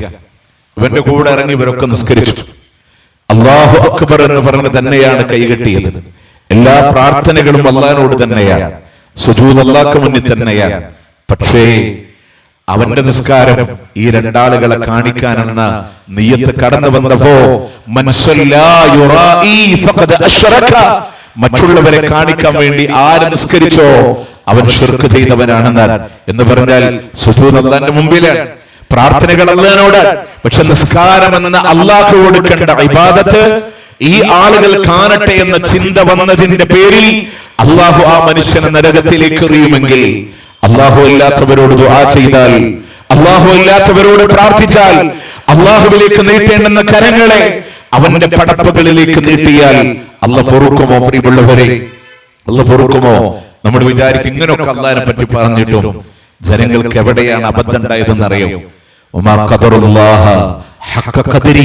അല്ലാഹുവിനെ മനസ്സിലാക്കേണ്ട പോലെ മനസ്സിലാക്കിയിട്ടില്ല. ഞാൻ പലപ്പോഴും അത്ഭുതപ്പെടാറുണ്ട്. ലാ ഇലാഹ ഇല്ലല്ലാഹ് കുറെ നമ്മൾ പറയും, പക്ഷെ ആപത്ത് വരുമ്പോ അല്ലാഹുവിനെ മനുഷ്യന്മാര് വിളിക്കലില്ല. ഒരു ഉമ്മ കുട്ടീനെ ഇങ്ങനെ തൊട്ടില്ലാട്ടെന്ന് വിചാരിച്ചോ? അല്ലേ? ഹസ്ബീ റബ്ബീ ജല്ലല്ലാഹ് മാ ഫീഹി ഖൽബി ഗൈറല്ലാഹ് നൂർ മുഹമ്മദ് സല്ലല്ലാഹു ലാ ഇലാഹ ഇല്ലല്ലാഹ് ലാ ഇലാഹ ഇല്ലല്ലാഹ്. തൊട്ടിലാട്ടി കൊടുക്കുന്നുണ്ട്. ഹസ്ബി റബ്ബി ജല്ലൽ, എനിക്ക് അല്ല മതി. നൂർ മുഹമ്മദ് അവിടെ നിൽക്കട്ടെ, അപ്പൊ നമ്മുടെ ചർച്ചയെ കൊണ്ടുവരുന്നില്ല. എന്തായാലും ലാ ഇലാഹ ഇല്ലല്ലാഹ് എന്ന് പറഞ്ഞ തൊട്ടിൽ ഇങ്ങനെ ആട്ടി കൊടുക്കണതിന്റെ ഇടയില് കുട്ടിയുടെ തലയെങ്ങാനും തൊട്ടിൽ നിന്ന് പുറത്തേക്ക് ചാടി അപ്പൊ വിളിക്കും, എന്റെ ബദരീങ്ങളെ. അതുവരെ പറഞ്ഞെന്താണ്? ലാ ഇലാഹ ഇല്ലല്ലാഹ്. ആപത്ത് വന്നപ്പോൾ അല്ലാഹുവിന്റെ പടപ്പുകളിലേക്ക് മാറി. ഞാൻ ഈ സംസാരത്തിൽ പറയുന്നത് ഇൻഷാ അല്ലാഹ് നമ്മൾ ബദരീങ്ങളുടെ വഴിയിലേക്ക് വരണമെന്ന്. അത് ഇൻഷാ അല്ലാഹ് അതിന്റെ അവസാനം നിങ്ങൾക്ക് ബോധ്യപ്പെടും. ക്ഷമയോടെ കേട്ടാൽ മതി. നമ്മൾ ആ സമയത്ത് അള്ളാഹുവിന്റെ പടപ്പുകളിലേക്ക് നമ്മൾ തിരിയാൻ. ലാ ഇലാഹ ഇല്ലല്ലാഹ് എന്ന് പറഞ്ഞ മനുഷ്യന്മാരെ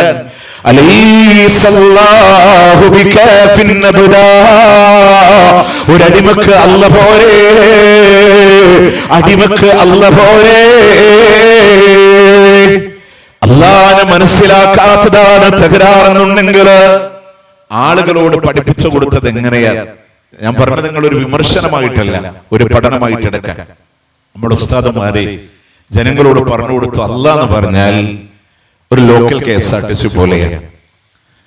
ഔലിയാക്കളോട് തേടുക എന്ന് പറഞ്ഞാൽ അതൊരു ബെൻസ് കാറിൽ യാത്ര ചെയ്യുന്ന പോലെയാണ്. ഞാനത് ഒരു ഇമാജിനേഷനിൽ പറയുന്നതോ ഒരു പിക്ചറിൽ പറയുന്നതോ അത് പറഞ്ഞ ഉസ്താദിനെ മോശമാക്കി പറയാൻ വേണ്ടി പറഞ്ഞതോ അല്ല.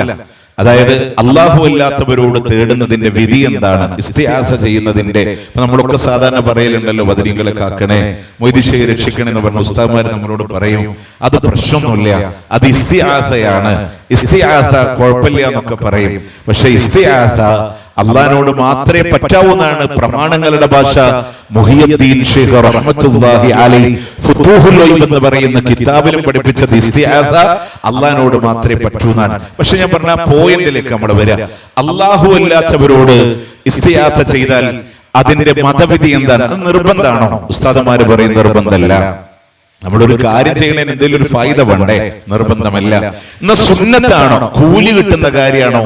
ഞാൻ പറഞ്ഞത് നിങ്ങൾക്ക് ഏത് ഖാദിമാരോട് ചോദിച്ചു നോക്കാം, അവര് പറയും പ്രത്യേകം പ്രതിഫലം കിട്ടുന്ന സുന്നത്തായ കാര്യമല്ല. എന്നാൽ ഇസ്ലാമിന്റെ 5 മതവിധികളിൽ അതിന്റെ വിധി എന്താണ്? അത് ഹലാലാണ്, മുബാഹാണ്, കേവലം അനുവദനീയമായ ഒരു കാര്യം. ഏതുപോലെ ഇപ്പൊ മാങ്ങയുടെ സീസൺ ആണല്ലോ, നമ്മൾ മാങ്ങ തിന്നുമ്പോ അറിയാതെ 2 പുഴുവിനെ തിന്നാൽ അത് മുബാഹ്, അനുവദനീയമാണ്. അതുപോലത്തെ ഒരു വിഷയമാണ് അള്ളാഹുവെ രക്ഷിക്കണേ എന്ന് പറയുന്നിടത്ത് ബദരീങ്ങളെ രക്ഷിക്കണേ എന്ന് പറഞ്ഞാൽ അതിന്റെ വിധി എന്താണ്? അനുവദനീയമാണ്. അത് മാത്രമാണ് ഉസ്താദുമാര് പറയുക. മുബാഹിന്റെ താരീഫ് എന്താണ്? ചെയ്താൽ പ്രത്യേക പുണ്യമോ ഉപേക്ഷിച്ചാൽ അതിന് പ്രത്യേക ശിക്ഷയോ ഇല്ല, കേവലം അനുവദനീയമായ ഒരു കാര്യമാണ് എന്ന് പറയുമ്പോ പിന്നെ നമ്മൾ എന്തിനാണ് ഇതിന് വാശി പിടിക്കുന്നത് ചോദിച്ചപ്പോ അതിന് പണ്ഡിതന്മാർ കൊടുത്ത വ്യാഖ്യാനമാണെന്ത്? നമ്മളൊരു ലോക്കൽ KSRTC ബസ്സിൽ പോകുന്ന പോലെയാണ് അള്ളാഹിനോട് ചോദിക്കുക എന്ന് പറഞ്ഞാൽ, മഹാന്മാരോട് ചോദിക്കുക എന്ന് പറഞ്ഞാൽ ബെൻസ് കാറിൽ യാത്ര ചെയ്യുന്ന പോലെയാണ്. രണ്ടും എന്താണ്? ഹലാലാണെന്ന് പറഞ്ഞ്. നിങ്ങൾ ആലോചിച്ചൊക്കെ നമ്മൾ തറയിട്ടാൽ അങ്ങാടിയിൽ ഇങ്ങനെ നിൽക്കുന്ന സമയത്ത് KSRTC പറഞ്ഞാൽ എത്തിയാലെത്തി അല്ലെ, നമ്മുടെ മുമ്പിൽ ഒരു KSRTC വന്നു, കൂട്ടുകാരന്റെ ഒരു A ക്ലാസ് ബെൻസും വന്നാലേ പോണത് കോട്ടക്കൽക്കാണെന്ന് വിചാരിക്കുക. നമ്മൾ തറയിട്ടാലിന് എന്തായാലും കൂട്ടുകാരന്റെ പെൻസിൽ ഈ ചൂടത്ത് AC-യിലൊന്നും പോകണ്ട, ഈ KSRTC ബസ്സിൽ പോകാൻ നമ്മൾ തീരുമാനിക്കൂല, നമ്മൾ നേരെ ബെൻസ് കയറിത്തിരിക്കും. നിങ്ങൾ ആലോചിച്ചൊക്കെ സാധാരണക്കാരെ KSRTC ബസ് എന്ന് പറഞ്ഞ് അള്ളാനെ വിട്ടു ഈ മഹാന്മാരോട് തേടാന്ന് പറഞ്ഞ ബെൻസുകാരനെ പിടിച്ചു. അള്ളാനെ മനസ്സിലാക്കി കൊടുക്കുന്നിടത്ത് പരാജയങ്ങൾ ഉണ്ടായി. ഇനി കാലങ്ങളിലൂടെ ആളുകൾ ചൊല്ലിപ്പിടിച്ച മാലയിലും അള്ളാനോട് ചോദിച്ചിട്ട് കാര്യമൊന്നുമില്ല, അത് മഹാന്മാരോട് ചോദിച്ചാലേ കിട്ടുള്ളൂ എന്നുള്ളൊരു ബോധ്യം ആളുകൾക്കുള്ളിലൂടെ കടന്നു വന്നു. ഞാൻ വെറുതെ പറയല്ല, നമ്മളുടെ ആദ്യത്തെ മുഹിയുദ്ദീൻ മാലയിലെ എഴുതി വെച്ചൊരു വരിയുണ്ട്. മര്യാദയുള്ള സീറിക്കോരോ കുട്ടിയെ മന്നാനെ നൽകനീ എന്ന് മോഴിന്തോവർ മറുപടി ലോഹില്ലാവർക്കില്ല പിള്ളകൾ മുറുക്കുന്നു 2 കോടുക്ക് നീ ദയ്യാനേ കൊടുക്കാൻ എളുപ്പത്തിയില്ലെങ്കിൽ 3 കൊടുക്കണമങ്ങിനെ 7ഓളം വിണ്ടോവർ 8 വീടും മുമ്പായിരവൻ എങ്കി ഞാൻ 7 കൊടുക്കാമതെന്നോവർ. മൊയ്തീൻ ഒരു മുരീദ് വന്നിട്ട് പറഞ്ഞു, ഷേഖ് എനിക്ക് കുട്ടിയില്ല. ഉടനെ ഷേഖ് അള്ളാനോട് പറഞ്ഞു, അല്ലാ എന്റെ മുരീദിനൊരു സന്താനത്തെ കൊടുക്കല്ലാ. അല്ല പറഞ്ഞു, നിന്റെ മുരീദിന് ലൗഹുൽ മഹ്ഫൂദിൽ സന്താനമില്ല. എന്താണ് ലൗഹുൽ മഹ്ഫൂദ് എന്ന് പറഞ്ഞാൽ? ലോകത്ത് അല്ലാഹു ആദ്യമായി പടച്ചത് ലൗഹിലെ കലമാ. ബൈഹഖിയുടെ സുനനിലൂടെ കാണാം, ലോകത്ത് അല്ലാഹു ആദ്യമായി പടച്ചത് ലൗഹിലെ കലമാണ്. ആ പേനയോട് എന്തെന്ന് എഴുതി വെക്കാൻ പറഞ്ഞു, അതാണ് ലോകത്തിലൂടെ നടക്കുന്നത് എന്നുണ്ടെങ്കിൽ അല്ലാഹു ലൗഹുൽ മഹ്ഫൂദിൽ സന്താനമില്ല എന്ന് എഴുതി വെച്ചാൽ ആ മനുഷ്യന് സന്താനമില്ല എന്നാണ് അതിന്റെ അർത്ഥം. ശൈഖ് പോയിട്ട് അല്ലാഹുവോട് പറയുന്നുണ്ടല്ലോ, എന്റെ മുരീദിന് സന്താനത്തെ കൊടുക്കല്ലാ. അല്ല പറഞ്ഞു, നിന്റെ മുരീദിന് ലൗഹുൽ മഹ്ഫൂദിൽ സന്താനമില്ല, 1 കൊടുക്കാൻ പറ്റൂലെന്നോ, എങ്കിൽ 2 കൊടുക്കല്ലോ. അല്ല പറഞ്ഞു 2 പറ്റൂല, എങ്കിൽ 3 കൊടുക്കല്ല. അല്ല പറഞ്ഞു 3 പറ്റൂല, എങ്കിൽ 4 കൊടുക്കല്ല. പറഞ്ഞ് 7 വരെ എത്തിയപ്പോ 8 വീടും മുമ്പായിറയവർ എങ്കി ഞാൻ 7 കൊടുക്കാമതെന്നോവർ. 8 എന്ന് പറയുമെന്ന് പേടിച്ചിട്ട് അല്ല പറയുന്നുണ്ട്, എങ്കിൽ ഞാൻ 7 കൊടുത്തോളാ, എങ്കിൽ ഞാൻ 7 കൊടുത്തോളാ. അതാണ് 8 വീടും മുമ്പായിറയവർ എങ്കി ഞാൻ 7 കൊടുക്കാമതെന്നോവർ. എന്താ കിട്ടി സാധാരണക്കാരനെ? അല്ല തരൂല എന്ന് ലൗഹുൽ മഹ്ഫൂദിൽ വിധിച്ച പിന്നെ കിട്ടൂലല്ലോ, കഴിഞ്ഞു. അതുപോലും ആർക്ക് വാങ്ങി തരാൻ പറ്റും? മൊയ്‌ദി ശൈഖിന് വാങ്ങിച്ചു തരാൻ പറ്റും. അതുകൊണ്ട് സാധാരണക്കാരൻ അള്ളാനെ വിട്ടു പടപ്പുകളിലേക്ക് തിരിയുന്ന സാഹചര്യങ്ങൾ ഉണ്ടായി. ഇത് മൊയ്‌ദി ശൈഖ് പറഞ്ഞിട്ടില്ല കേട്ടോ. മൊയ്‌ദി ശൈഖ് പറഞ്ഞത് ഇജ്അൽ ഖൽബക മസ്ജിദാ, നിന്റെ ഹൃദയത്തെ നീ പള്ളിയാക്കണം. ഫലാ തദ്ഉ മഅല്ലാഹി അഹദാ, ആ ഹൃദയമാകുന്ന പള്ളിയിൽ അള്ളാന്റെ കൂടെ അള്ളാൻ ഒഴിവാക്കിയിട്ടെന്ന് പറഞ്ഞില്ല, മഅയ്യത്താണ്. അള്ളാന്റെ കൂടെ മറ്റാരോടും നിങ്ങൾ ദുആ ചെയ്യല്ലേ. തെളിവ് ധരിച്ചത് വഅന്നൽ മസാജിദ ലില്ലാഹ് ഫലാ തദ്ഉ മഅല്ലാഹി അഹദാ. സൂറത്തുൽ ജിന്ന് 18-ാമത്തെ ആയത്ത്. പള്ളികളെല്ലാം അല്ലാഹുവിനുള്ളതാണ്. ആ അള്ളാന്റെ കൂടെ നിങ്ങൾ മറ്റാരോടും ദുആ ചെയ്യല്ലേ. സാധാരണ ഈ ആയത്തൊന്നും പറയും അത് മുജാഹിദ് ഓതുന്ന ആയത്താണ്. മൊയ്‌ദി ശൈഖ് റഹ്മത്തുള്ളാഹി അലൈഹി അദ്ദേഹത്തിന്റെ ഫത്ഹുർ റബ്ബാനി എന്ന് പറയുന്ന കിതാബിൽ ഈ ആയത്ത് ധരിച്ചിട്ട് പറയാൻ, ആ പള്ളി ഏതാണ്? ഇജ്അൽ ഖൽബക മസ്ജിദാ, നിന്റെ ഹൃദയത്തെയാണ് നീ പള്ളിയാക്കേണ്ടത്. ആ പള്ളിയിലെ ആ ഹൃദയത്തിൽ അല്ലാഹുവിന്റെ കൂടെ മറ്റാരോട് നീ ദുആ ചെയ്യല്ലേ. അപ്പൊ നമ്മളിങ്ങനെ പറഞ്ഞ് അള്ളാഹിനെക്കാളും വാങ്ങിച്ചു തരാൻ ഇവരെ കൊണ്ട് കഴിയുമെന്ന ബോധ്യങ്ങളിൽ ആളുകളുടെ മനസ്സിൽ കൊടുത്തപ്പോ സാധാരണക്കാരെ അള്ളാഹിനെ വിട്ടു പടപ്പുകളിലേക്ക് തിരിയാൻ തുടങ്ങി എന്നുള്ളതാണ്. പടപ്പുകളിലേക്ക് തിരിയാൻ തുടങ്ങി എന്നുള്ളതാണ്. ഒരുപക്ഷെ മുജാഹിദ് പ്രസ്ഥാനത്തിന്റെ ഇടപെടലുകൾ ഇല്ലായിരുന്നുവെങ്കിൽ സമൂഹം എവിടേക്ക് സഞ്ചരിക്കുന്നറിയോ? നിങ്ങൾ ആലോചിച്ചൊക്കെ ഇപ്പൊ എവിടം വരെ എത്തി? വള്ളിയെ ആരാധിക്കുന്നവര്, പനിയാർ പാളയത്ത് വേപ്പുമരത്തെ, പുത്തരിപ്പാടത്ത് വള്ളിയെ, നാട്ടുകല്ലിൽ കല്ലിനെ, നിലവിളക്കില്ലാത്ത ഒരു ഖബറ്, ഒരു ചാറ് നമുക്കൊന്ന് കാണാൻ സാധിക്കും. നമ്മളുടെ നാട്ടില് ഷാഫി മദ്ഹബുകാരെന്ന് പറയും. ഷാഫി മദ്ഹബിലെ ഇവിടെ ഫോളോ ചെയ്യുന്നത് ഇബ്നു ഹജറുൽ ഹൈതമിയുടെ ശിഷ്യനായി, ഹിജ്റ 950 വർഷക്കാരനായ ഇബ്നു ഹജറുൽ ഹൈതമിയുടെ ശിഷ്യനായി പൊന്നാനിയിൽ വന്ന സൈനുദ്ദീൻ മഖ്ദൂമിന്റെ ആളുകളായിട്ട് അറിയപ്പെടുന്ന ആളുകളാണ് ഇല്ലേ? നിങ്ങൾ ആലോചിക്കുക, ആ സൈനുദ്ദീൻ മഖ്ദൂമിന്റെ ഉസ്താദ് ഇബ്നു ഹജറുൽ ഹൈതമി അദ്ദേഹം സവാദറൻ ഇഖ്തിറാഫിൽ കബായിർ എന്ന് പറയുന്ന കിതാബിൽ പറഞ്ഞത്, വയജിബു ഇസാലത്തു കുല്ലു ഖൻദീലിൻ ഔ സിറാജിൻ അലാ ഖബറിൻ വലാ യസ്ഹു വഖഫുഹു വനദറുഹു.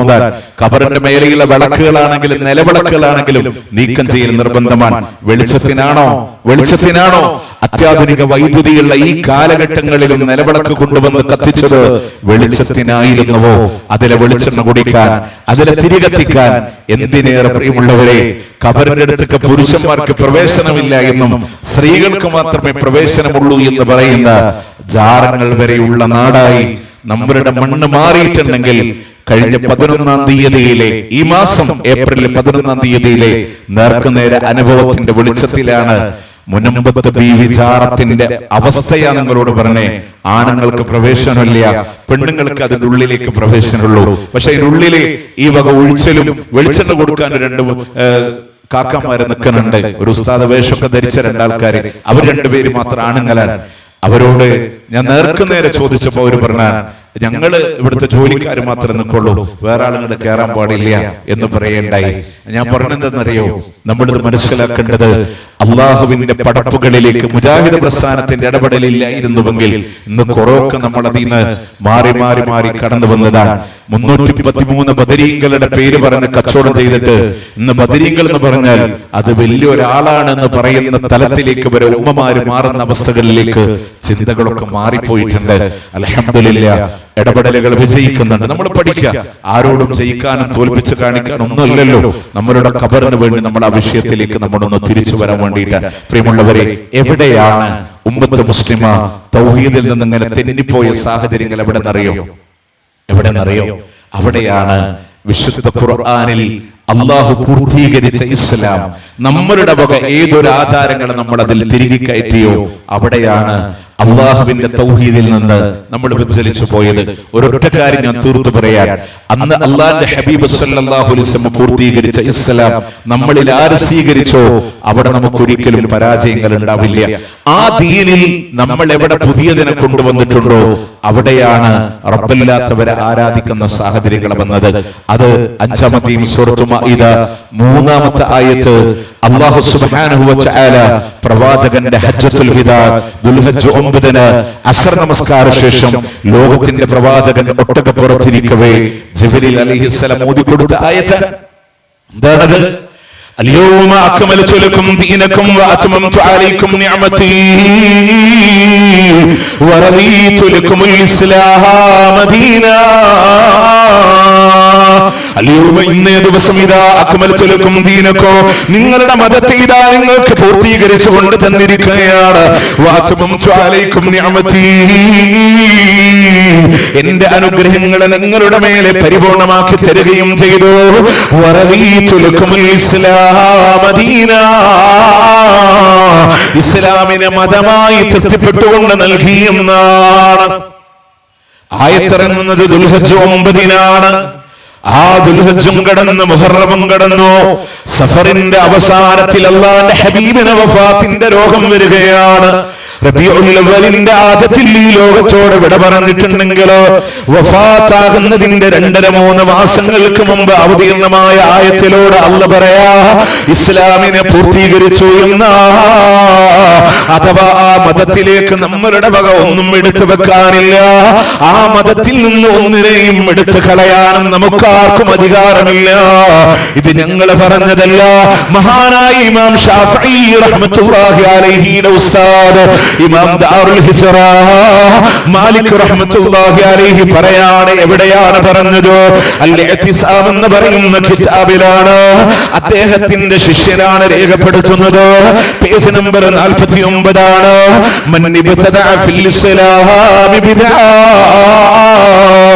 ആരെങ്കിലും മതത്തിലൂടെ പുതിയൊരു ആചാരത്തെ കൊണ്ടുവന്നാൽ യറഅഹാ ഹസനാ, അതിനെ അവൻ നല്ലതല്ലോ എന്ന് കാണുക കൂടെ ചെയ്തു പോയാൽ, പ്രിയമുള്ളവരെ, ഈ ഓമന പേരല്ലേ പല പുത്തനാചാരങ്ങൾക്കും നമ്മൾ പറയാറുള്ളത്. അല്ലാഹുവിന്റെ ഹബീബിന്റെ കാലഘട്ടത്തിൽ ഇന്നതുണ്ടായിരുന്നു. ഏത് സഹാബിയാണ് ഇന്ന ആചാരങ്ങളെ കൊണ്ട് നടന്നത് എന്ന് ചോദിക്കുമ്പോ നമ്മൾ പറയുന്ന മറുപടിയുണ്ട്, അതങ്ങനെയാണെങ്കിലും അത് നല്ല പുത്തനാചാരമാ എന്ന് പറഞ്ഞ് അള്ളാന്റെ ദീനിലേക്ക് നിങ്ങൾ കൊണ്ടുവരുന്നുവെങ്കിൽ ഫഖദ് സഅമ, അവൻ വാദിക്കുന്ന വാദം എന്താണെന്നറിയോ? അന്ന മുഹമ്മദൻ സല്ലല്ലാഹു അലൈഹി വസല്ലം ഖദ് ഖാന ഫിൽ റിസാല, അള്ളാന്റെ ഹബീബ് അവിടുത്തെ ദൗത്യത്തിലൂടെ വഞ്ചന കാണിച്ചു എന്നാണ് അവൻ വാദിച്ചിരിക്കുന്നത്.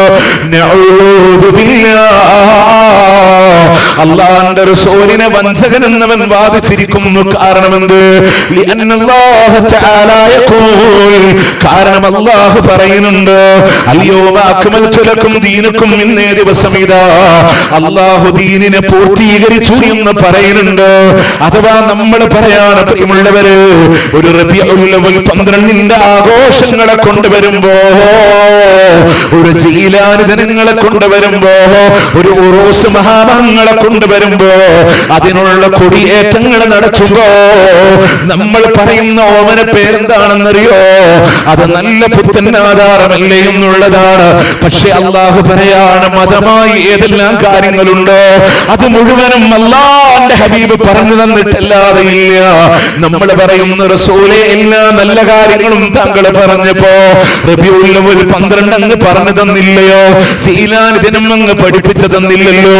ഉറൂസ് നടത്താൻ അങ്ങ് പറഞ്ഞു തന്നിട്ടില്ലല്ലോ? അത് ദീനിൽ നല്ലതാണെന്ന് വാദിക്കുമ്പോ അത് പറയാതെ റസൂലുള്ള ഞങ്ങളെ വഞ്ചിച്ചു എന്നാണ് വാദിക്കുന്നത് എന്ന് ഞങ്ങളുടെ വാദമല്ല. ഇമാം മാലിക് റഹ്മത്തുള്ളാഹി അലൈഹി പറഞ്ഞതാണെങ്കിലോ അടുത്ത വാക്ക് അടിവരയിട്ട് വെച്ചോ, തറയിട്ടാൽ എന്റെ മുഴുവൻ ജനങ്ങളോടോ നെഞ്ചിലൂടെ കുത്തിവെക്കേണ്ട വാക്കാണ്. ഫമാലം യകുൻ യൗമഇദിൻ ദീനാ ഫലാ യകൂനുൽ യൗമ ദീനാ. ആകയാൽ പ്രവാചകന്റെ കാലഘട്ടങ്ങളിലൂടെ മതമല്ലാതിരുന്ന ഏതൊക്കെ കാര്യമുണ്ടോ അതിന്നും നിങ്ങൾക്ക് ദീനല്ല. റസൂലുള്ളാഹിന്റെ കാലഘട്ടങ്ങളില് ചാടിക്കളിക്കുന്ന ഷാദുലി റാത്തിബ് എന്ന് പറയുന്ന ആചാരമില്ലെങ്കിൽ അതിന്നും നിങ്ങൾക്ക് ദീനല്ല. പ്രവാചകന്റെ കാലഘട്ടങ്ങളില് ആയുധമെടുത്ത് ശരീരത്തിലൂടെ പ്രഹരിക്കുന്ന കുത്തറാത്തീബ് എന്ന് പറയുന്ന ആചാരമില്ലെങ്കിലോ അതിന്നും നിങ്ങൾക്ക് ദീനല്ല. റസൂലുള്ളാഹിന്റെ കാലഘട്ടങ്ങളിലാണ് ബദർ ഉണ്ടായതെങ്കിൽ പിന്നീട് അവിടെ നിന്ന് വിട പറയുന്ന കാലഘട്ടങ്ങൾ വരെ 8ഓളം വരുന്ന റമദാനിന്റെ 17 കടന്നുപോയപ്പോ അന്ന് ബദരീങ്ങളുടെ ആണ്ടില്ലെങ്കിലോ അതിന്നും നിങ്ങൾക്ക് ദീനല്ല. അന്ന് റബീഉൽ ആഖിറുകൾ കടന്നുപോയി ജീലാനി ജനങ്ങളില്ലെങ്കിലോ അതിന്നും നിങ്ങൾക്ക് ദീനല്ല. ലോകത്തിലെ ഏറ്റവും വലിയ ഔലിയാക്കൾ കാലഘട്ടങ്ങളിൽ ജീവിച്ചിരുന്നിട്ടോ ഒരാളുടെ പോലും ഖബറിനെ ജാറമാക്കി മാറ്റിയിട്ടില്ലെങ്കിൽ അതിന്നും നിങ്ങൾക്ക് ദീനല്ല. ഒരാളുടെ ഖബറിനെ പോലും ഒരു ഉറൂസ് നടത്തിയിട്ടില്ലെങ്കിൽ അതിന്നും നിങ്ങൾക്ക് ദീനല്ല. റസൂലുള്ളാഹിന്റെ കാലഘട്ടങ്ങളിൽ അവിടുത്തെ ഉമ്മമാര് പള്ളിയിലേക്ക് പോയിട്ടില്ലെങ്കിൽ അതിന്നും നിങ്ങൾക്ക് ദീനല്ല. അന്ന് പോയിട്ടുണ്ടെങ്കിലോ ഇന്നും നിങ്ങൾക്ക് ദീനാ. അന്നുള്ളതൊക്കെ ഇന്ന് ദീനാണ്, അന്നില്ലാത്തത് ഇന്നും ദീനായി മാറാൻ പാടില്ല. നോക്കേ, ആരാ പറഞ്ഞേ? ഇമാം മാലിക് റഹ്മത്തുള്ളാഹി അലൈഹി. അന്ന് ദീനല്ലാത്തത് ഇന്ന് ദീനല്ല എന്നുള്ളതാണ്. ഞാൻ എന്റെ സംസാരത്തിന്റെ ഇടയിൽ പറഞ്ഞു, അന്ന് ജീലാനിതനല്ലെങ്കിൽ ഇന്നും ജീലാനിതനല്ല. അങ്ങനെ നിങ്ങൾ പറയാ. കാരണം ജീലാനി റസൂലുള്ളാഹിന്റെ കാലം കഴിഞ്ഞ് ഹിജറ 500 ശേഷം കടന്നു വന്ന ഒരാളല്ലേ. അപ്പൊ അതെങ്ങനെ മുഹമ്മദ് നബി സല്ലല്ലാഹു അലൈഹി വസല്ലം പറയാന്നുള്ളതാണ്. നിങ്ങൾക്കറിയോ, നമ്മുടെ പള്ളിയില് ജീലാനിദിനത്തിന് ഓതണ മൗലൂദിൽ പറയുന്ന കുറച്ച് വരികളുണ്ട്. നിങ്ങള് അതുണ്ടോ ഇല്ലെന്ന് പരിശോധിച്ച് നോക്കിയിട്ട് മതി. ഇതിൽ ഏറ്റവും വലിയ വൈരുദ്ധ്യം എന്താണെന്നറിയോ? ജീലാനിദിനം ആഘോഷിക്കുന്നിടത്തെ ഫോൾട്ട് ഉണ്ട്. കാരണം റബീഉൽ അവ്വൽ നബിദിനം നമ്മൾ പറയാം, നബി ജനിച്ച ദിവസമാണെന്ന് പറയാം. ആയിക്കോട്ടെ, റബീഉൽ അത് തന്നെ നിങ്ങൾ പള്ളിയിൽ പോയിട്ട് ഉസ്താദിനോട് ചോദിച്ചൊക്കെ മൗലിദ് കിതാബിലെ 5ാമത്തെ പേജ്. നമ്മുടെ സാധാരണ കുറെ മൗലിദ് കിതാബുണ്ട്. 15 വക 33 66 111 115 222 333 444 അങ്ങനെ പോയി 1111 2222 3333 4400 അങ്ങനെ ഏറ്റവും പുതിയതും വലിയതുമായ 7777 വക. ഇതൊക്കെ ആരുടെ വകയെന്ന് അന്വേഷിച്ചാൽ അവരന്ന് മുജൈദവും അങ്ങനെ മൗലിദ് കിതാബുകളുണ്ട്. ഇതിൽ നമ്മുടെ വീടുകൾ സാധാരണ പള്ളികളിലുള്ള 115 വക മൗലിദ് കിതാബാണ് പള്ളികളിലൊക്കെ ഉണ്ടാവുക. അതിൽ 5ാമത്തെ പേജ് താഴെന്ന് മേലേക്ക് 3ാമത്തെ ലൈൻ വഖ്തുലിഫ ഫീ ആമി വിലാദതിഹി വഫീ ശഹ്രിഹാ വഫീ യൗമിഹാ മിനൽ ഉലമാഇ താരിഖിൽ മർവിയ. റസൂലുള്ളാഹി ജനിച്ച ദിവസത്തിലും മാസത്തിലും വർഷത്തിലും അഭിപ്രായ വ്യത്യാസമുണ്ട്. ഓക്കെ, റബീഉൽ അവ്വൽ നബി ജനിച്ചതാണെന്ന് പറഞ്ഞിട്ട് നബിദിനാഘോഷം. റബീഉൽ ആഖിർ വന്നപ്പോ ജീലാനിദിനം വന്നപ്പോ സാധാരണക്കാരൊക്കെ വിചാരിച്ചത് ജീലാനി ജനിച്ചതാണെന്ന്. അല്ലാട്ടോ, അത് ജീലാനി മരിച്ചതാണ്. എന്താ ജീലാനി ജനിച്ച ദിവസം ജീലാനിദിനം ആഘോഷിക്കാത്ത? അത് റമദാൻ 1-നാണ്. ഓൾറെഡി ആ മാസം ബദരീങ്ങൾ ആണ്ടുണ്ട്. 12 മാസത്തെ സ്കെച്ച് വളരെ കറക്റ്റാണ്. നബിദിനം, ജീലാനിദിനം, അബൂബക്കർ റളിയല്ലാഹു അൻഹുവിന്റെ ആണ്ട്, റിഫായി ഷെയ്ഖിന്റെ ആണ്ട്, ഇങ്ങനെ പോവാണ്. 12 മാസത്തെ ആ കണക്ക് ഇങ്ങനെ പോവാണ്. ഇനി ഇതിൽ ഏറ്റവും കൗതുകമുള്ള ഒരു കാര്യം, റബീഉൽ അവ്വൽ മാസത്തിലെ പള്ളിയിലെ മങ്കൂസ് മൗലിദ് ഓതും. അപ്പൊ പറഞ്ഞു വകാന ഫീ സുൽബി ഇബ്രാഹിം ഹീന ഉൽഖിയ ഫിന്നാർ. ഇബ്രാഹിം നബിയെ തീക്കുണ്ടാരത്തിൽ എറിഞ്ഞപ്പോൾ മുതുകത്ത് മുഹമ്മദ് നബി ഉണ്ടായത് കൊണ്ട് ലഹ്ബുഹ മുഹമ്മദ, ജ്വാല അവിടെ അണഞ്ഞു പോയി എന്നാണ് മങ്കൂസ് മൗലിദ്. അടുത്ത മാസം വന്നു റബീഉൽ ആഖിർ വന്നപ്പോ പറഞ്ഞു കുൻതു മഅ ഇബ്രാഹിമ മുൽകം ബിനാരിഹി ഫമാ ഹബറദൻ നീറാനു ഇല്ലാ ബിദഅവതി. ഇബ്രാഹിം നബിയുടെ കൂടെ മുഹിയുദ്ദീൻ ശൈഖാകുന്ന ഞാനുണ്ടായിരുന്നു. ഞാനാണ് ഇബ്രാഹിം നബിയെ രക്ഷപ്പെടുത്തിയത്. തീ അവിടെ തണുത്തു പോകാനുള്ള കാരണം അള്ളാന്റെ ഖുർആൻ പറഞ്ഞു, രണ്ടുമല്ല. കുന്നാ യാ നാറു കൂനി ബർദൻ വസലാമൻ അലാ ഇബ്രാഹിം. ഇബ്രാഹിം നബിയുടെ മേലെ തണുപ്പും രക്ഷയുമാകണമെന്ന് ഞാനാണ് പറഞ്ഞതെന്നല്ലാഹ്. എന്താ തണുപ്പും രക്ഷയെന്ന് പറയാനുള്ള കാരണം? കിലോമീറ്ററുകൾ ഉയരങ്ങളിലൂടെ പറന്നു പോകുന്ന പക്ഷികള് ചിറക് കരിഞ്ഞ് വീഴുമാറ് ചൂടുള്ള നമൂദിന്റെ തീക്കുണ്ടാരം ഇബ്രാഹിം നബിയെ കരിച്ചു കളയാൻ ഒരുങ്ങുമ്പോ ബർദ, അതിനെ തണുപ്പാക്കണമെന്ന് പറഞ്ഞു. കൊടിയ തണുപ്പ് വന്നാൽ അതും മനുഷ്യന്റെ ജീവന ദോഷമാണ്.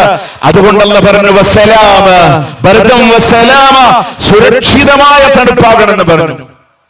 അല്ല പറഞ്ഞു. നമ്മള് മങ്കൂസ് മൗലിദിലെ നബിദിനത്തിന് ഒരു മുഹമ്മദ് നബിയാണ്. അടുത്ത മാസം പറഞ്ഞല്ല മൊയ്തീൻ ശൈഖാൻ. അള്ളാന്റെ ഖുർആൻ പറഞ്ഞു പടച്ചോനാൻ. അടുത്ത വാക്കെന്താണ്? റബീഉൽ അവ്വൽ മാസത്ത് പറഞ്ഞ മുഹമ്മദ് നബി നൂഹ് നബിയോട് ഇസ്തിയാസ ചെയ്തതുകൊണ്ടാണ് രക്ഷപ്പെട്ടത്. റബീഉൽ അവ്വല് കഴിഞ്ഞ അടുത്ത മാസം റബീഉൽ ആഖിർ വന്നപ്പോഴോ അനകുന്തു മഅനൂഹിം ബിഅലാ സഫീനതി ബിഹാറൻ വതൂഫാനൻ അലാ കഫി ഖുദറതി. നൂഹ് നബിയെ രക്ഷപ്പെടുത്തിയത് മൊയ്‌ദി ശൈഖാണ്, എന്റെ ഖുദറത്തിലാണ് അവിടുന്ന് രക്ഷപ്പെട്ടത് എന്നും അവിടുന്ന് മുഹ്യിദ്ദീൻ ശൈഖിനെ പറ്റി പറയാണ്. അല്ലാഹുവിന്റെ ഖുർആൻ 23-ാം അധ്യായം 26, 27, 28 ആയത്തുകളിലൂടെ നൂഹിന്റെ കപ്പലിന്റെ കഥ പറഞ്ഞിട്ട് അല്ലാഹ് പറയുന്നുണ്ട്,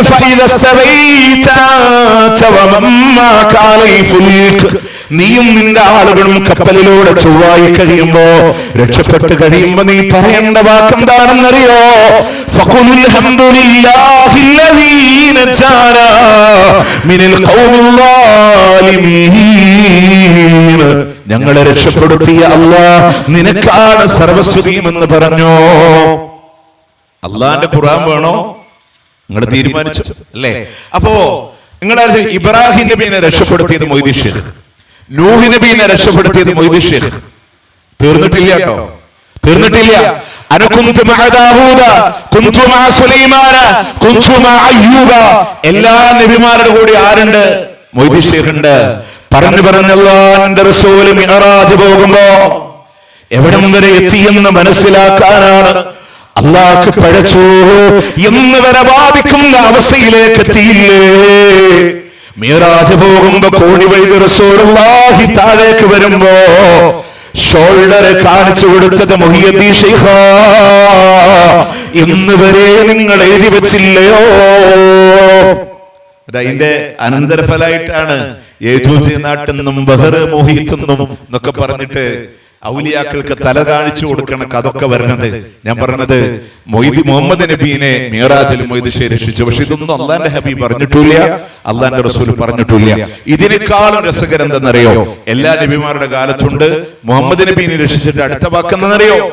അല്ലാഹുവേ കൊല്ലുന്ന ആളെന്ന് ഞാനുണ്ടെങ്കിൽ അപ്പോൾ അവർ കൈ പീഡിപ്പൻ ഞാനെന്നോവർ. ഹല്ലാജിനെ കൊല്ലുന്ന നാൾ ഞാൻ ഉണ്ടായിട്ടില്ല, ഉണ്ടായിരുന്നെങ്കിൽ അവന്റെ കൈ ഞാൻ പിടിക്കുമെന്നാണ്. ആരാണ് ഹല്ലാജ് എന്നറിയോ? ഹല്ലാജുൽ മൻസൂർ. ഫിറഔനിന് ശേഷം ഞാനാണ് അല്ലാഹ്, ഞാനാണ് അല്ലാഹ് എന്ന് പറഞ്ഞു വന്ന മനുഷ്യനാണ് ഹല്ലാജുൽ മൻസൂർ. നാട്ടുകാരെ തല്ലിക്കൊന്ന മനുഷ്യനാണ്. ഞാൻ അല്ലേന്ന് പറഞ്ഞ രണ്ടാൾക്കാരെയും വെളുപ്പിച്ചവരത് സമസ്തയുടെ കിതാബിൽ കാണുള്ളൂ. ഫിറൗനിനെ വരെ വെളുപ്പിച്ചിട്ടുണ്ട്. നമ്മളെ പേടിച്ച് പുറത്തേക്ക് വരാത്തത് ഈ സമസ്തയുടെ അംഗീകൃതമായ ത്വരീഖത്തിൽ ഒരു ത്വരീഖത്താണ് അക്ബരിയ ത്വരീഖത്ത്.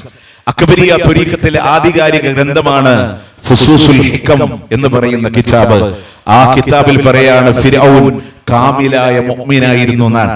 മൂസാ നബിയുടെ ശത്രു ഫിറഔനായതുകൊണ്ട് ഫിറൗനിന്റെ മയ്യത്ത് മൂസാ നബി കുളിപ്പിക്കാത്തത് കൊണ്ടാണ് ഫിറഔനിനെ അല്ലാഹു മുക്കിക്കൊന്നതെന്നാണ്. ഫഖറജ ത്വാഹിറൻ മുത്തഹറ, പരിശുദ്ധി നൽകപ്പെട്ടവനായി അള്ളാഹുവിലേക്ക് ഉയർന്ന ആളാണ് ഫിറഔൻ എന്ന് അക്ബരിയ ത്വരീഖത്തിൽ എഴുതി വെച്ചിട്ടുണ്ട്. കിതാബിന്റെ പേര് ഫുസൂസുൽ ഹിക്കം. നമ്മളെ പേടിച്ച് കുറേ സാധനം പുറത്തേക്ക് വരാത്തതുണ്ട്. എന്നാൽ പിന്നെ അള്ളാഹ് ഞാനാണ് അള്ളാഹ് എന്ന് വാദിച്ച ഒരാള് ഹല്ലാജുൽ മൻസൂറാൻ. ആളെ മുഹീദ്ദീൻ മാലയിലും വെളുപ്പിച്ചെടുത്തു. ആ കൊന്നോന്റെ കൈ ഞാൻ പിടിക്കുമായിരുന്നു എന്ന് പറഞ്ഞിട്ട് അവിടെ കൊണ്ടുവന്നു. പ്രിയമുള്ളവരെ, അപ്പോ ഞാൻ പറഞ്ഞ വിഷയത്രയേ ഉള്ളൂ. റസൂലുള്ളാഹിന്റെ ഒരു ഹദീസുകളിലോ മൊയ്‌ദീൻ ശൈഖ് വന്ന് ഇങ്ങനെ ചെയ്തു, ഇബ്രാഹിം നബിയെ രക്ഷിച്ചു, മുഹമ്മദ് നബിയെ രക്ഷിച്ചു, ഞാൻ മിഅ്റാജിന് താഴെ വീഴുമ്പോ എന്നെ താങ്ങിയത്, ഇതൊന്നും പറഞ്ഞിട്ടില്ല. എന്തൊക്കെ പറഞ്ഞിട്ട് എല്ലാ കാലത്തും ഉണ്ടെന്ന് പറഞ്ഞിട്ട് പറയാം മുഹമ്മദ് നബിക്ക് ശേഷം ഞാൻ ഉണ്ടായിട്ടില്ല എന്നും പറയുമ്പോ അതൊരു വൈരുദ്ധ്യല്ലേ? സാധാരണക്കാരന് സത്യത്തില് ഇതിന്റെ അർത്ഥം അറിയാത്തോണ്ടാണ്. കാരണം എന്താ അറിയോ? നമ്മളൊക്കെ കുട്ടിക്കാലം മുതലേ നല്ല ബഹുമാനത്തിലും ആദരവിലും ഒക്കെ മൗലൂദ് ഓതാൻ പോയിരിക്കുമ്പോ ഈ ബദർ മങ്കുസ് മൗലിദിന്റെ രണ്ടാമത്തെ ഹിക്കായത്തിലെ വഖാല ഉസ്മാൻ ഇബ്നു ഹുവൈരിസി എന്ന് പറഞ്ഞിട്ട് ഇങ്ങനെ ഹിക്കായത്ത് വായിക്കുമ്പോ പള്ളിയിൽ ഇരിക്കണവരൊക്കെ പറയും റളിയല്ലാഹു അൻഹു. കാരണം ഉസ്മാൻ ഹുവൈരിസി ഒക്കെ കേൾക്കുമ്പോൾ ആൾക്കാർ വിചാരിക്കും അത് സഹാബി തന്നെയാണെന്നാണ്. നമുക്കറിയാം അമ്പലത്തിലെ പൂജാരിന്റെ പേരാണ് ഉസ്മാൻ ഇബ്നു ഹുവൈരിസി. അപ്പോ ആൾക്കാർ ഇതൊക്കെ റളിയല്ലാഹു അൻഹു റളിയല്ലാഹു അൻഹു എന്ന് പറഞ്ഞിങ്ങനെ പോവാന്നല്ലാതെ സാധാരണക്കാരനത് മനസ്സിലാവാത്തോണ്ടാണ്. പ്രിയമുള്ളവരെ, ഈ മതത്തിൽ വന്ന പുതിയ പുതിയ ആചാരങ്ങളിലൂടെയാണ് ശിർക്ക് സമൂഹത്തിൽ അല്ലാഹു അല്ലാത്തവരെ ആരാധിക്കൽ കടന്നു വന്നത്. ഞാൻ പറയുന്നത് അടിവരയിട്ട് നിങ്ങൾ വെച്ചോ, ഇസ്ലാമിന്റെ ഏതെങ്കിലും ഒരു ഇബാദത്തിൽ അല്ലാഹു അല്ലാത്തവരോട് ദുആ ചെയ്യുന്നത് കാണാൻ പറ്റുമോ? പ്രവാചകന്റെ കാലഘട്ടത്തിലല്ലേ നമ്മൾ കുറെ പുതിയത് കൊണ്ടുവന്നു അല്ലേ? മങ്കുസ് മൗലിദ്, ഇങ്ങനെ മൗലിദുകൾ കൊണ്ടുവന്നു, ഹദ്ദാദ് റാത്തീബ് മൗലിദുകള്, അതുപോലെ തന്നെ മജ്ലിസുൻ നൂർ, മഹദറത്തുൽ ബദരിയ, ആണ്ട്, ഉറൂസ്, ഖുത്താ റാത്തീബ്, ഇതൊക്കെ നമ്മൾ കൊണ്ടുവന്നു. പുതിയത് ഒരു 30 വർഷം മുമ്പ് പരിചയമില്ലാത്ത ഏതൊക്കെ ആചാരങ്ങളാണ് 30 കൊല്ലത്തിന് മുമ്പ് കടന്നു വന്നത്. അപ്പൊ നമ്മൾ വാദിക്കുക അതൊക്കെ നല്ല കാര്യമാണ്, അമലു സാലിഹാത്താൻ. ഞാൻ ഈ നാട്ടുകാരോട് പറയാൻ, നിങ്ങളുടെ ഒരു വാദത്തിന് വേണ്ടി അത് നല്ലത് എന്ന് സമ്മതിച്ചു തരാം. നിങ്ങളൊന്ന് ആലോചിച്ചൊക്കെ, നാളെ അള്ളാഹുവിന്റെ കോടതിയിൽ പരലോകത്ത് നമ്മളൊക്കെ ഹാജരാവാൻ ഈ അമലു സ്വാലിഹാത്തിന്റെ ഏടുകളൊക്കെ കൊണ്ട് ഹാജരാവുമ്പോ നമ്മളുടെ കയ്യിലെ അമലു സ്വാലിഹാത്തായിട്ട് മങ്കുസ് മൗലിദുണ്ട്, മജ്ലിസുൻ നൂറുണ്ട്, മഹദറത്തുൽ ബദരിയുണ്ട്, ഹദ്ദാദ് ഉണ്ട്, റാത്തീബ് ഉണ്ട്, ഉറൂസ് ഉണ്ട്, ജീലാനി ദിനങ്ങളുണ്ട്, നിബിദിനങ്ങളുണ്ട്, ഇങ്ങനെ കുറെ അഭ്യാസങ്ങളൊക്കെ ആയിട്ട് നന്മയുടെ വലിയ ഏടുകളൊക്കെ ആയിട്ട് നമ്മൾ ഇങ്ങനെ പരലോകത്ത് പോയിക്കാൻ. മറുഭാഗത്ത് Abu Bakr Siddiq, Umar bin Khattab റളിയല്ലാഹു അൻഹു അടക്കമുള്ള ആളുകൾ അവരുടെ കയ്യിലുള്ള ഏടിലെ ഖുത്തറാത്തീബ് കാണാനില്ല, മജ്ലിസുൻ നൂർ കാണാനില്ല, ഹദ്ദാദ് കാണാനില്ല. അവരുടെ ഏടുകളിലൊക്കെ സുന്നത്ത് നമസ്കാരങ്ങളുണ്ട്, ദിക്റുകളുണ്ട്, സ്വലാത്തുകളുണ്ട്, തസ്ബീഹുകളുണ്ട്, ഫർളുകളുണ്ട്, അള്ളാന്റെ മാർഗത്തിൽ പോരാടിയതുണ്ട്, സ്വതക്കകളുണ്ട്, വഖഫുകളുണ്ട്, രാത്രി നമസ്കാരങ്ങളുണ്ട്, റവാത്തിബ്, തഹജ്ജുദ്, വിത്ർ നമസ്കാരങ്ങളുണ്ട്, രോഗസന്ദർശനങ്ങളുണ്ട്. ഇങ്ങനെ ഒരുപാട് അമലു സ്വാലിഹാത്തായിട്ട് അവരെ നിൽക്കുക. നിങ്ങളൊന്ന് ആലോചിച്ചൊക്കെ, അബൂബക്കർ റളിയല്ലാഹു അൻഹു, ഉമർ റളിയല്ലാഹു അൻഹു വന്ന് ചോദിക്കുക, നബിയെ അതെന്താ വേഗരക്കാരുടെ ഏടിലെ, തറയിട്ടാൽക്കാരുടെ ഏടിലൊക്കെ ഒരുപാട് പുണ്യകർമ്മങ്ങളുണ്ടല്ലോ, അതെന്താ നബി നിങ്ങൾ ഞങ്ങൾക്ക് പഠിപ്പിച്ചു തരാതിരുന്നത്? അത് അബൂബക്കർ, ഉമറെ, നിങ്ങൾക്കൊന്നും മനസ്സിലാവാത്തോണ്ടാണ്. വേങ്ങരക്കാർക്ക് മാത്രം മനസ്സിലായിട്ടുള്ള പ്രത്യേക അമലു സ്വാലിഹാത്തുകളാണ് എന്ന് പറയുന്ന ഒരു ഗതികേട് അള്ളാഹുവിന്റെ ദീനിന് ഉണ്ടാകുന്ന നിങ്ങൾ ആരെങ്കിലും വിചാരിക്കുന്നുണ്ടോ? പ്രിയമുള്ളവരെ, അന്ന് എന്താണോ ദീന്? മുത്തുനബി 10 ആളെ പറ്റി പറഞ്ഞില്ലേ സ്വർഗത്തിലെ?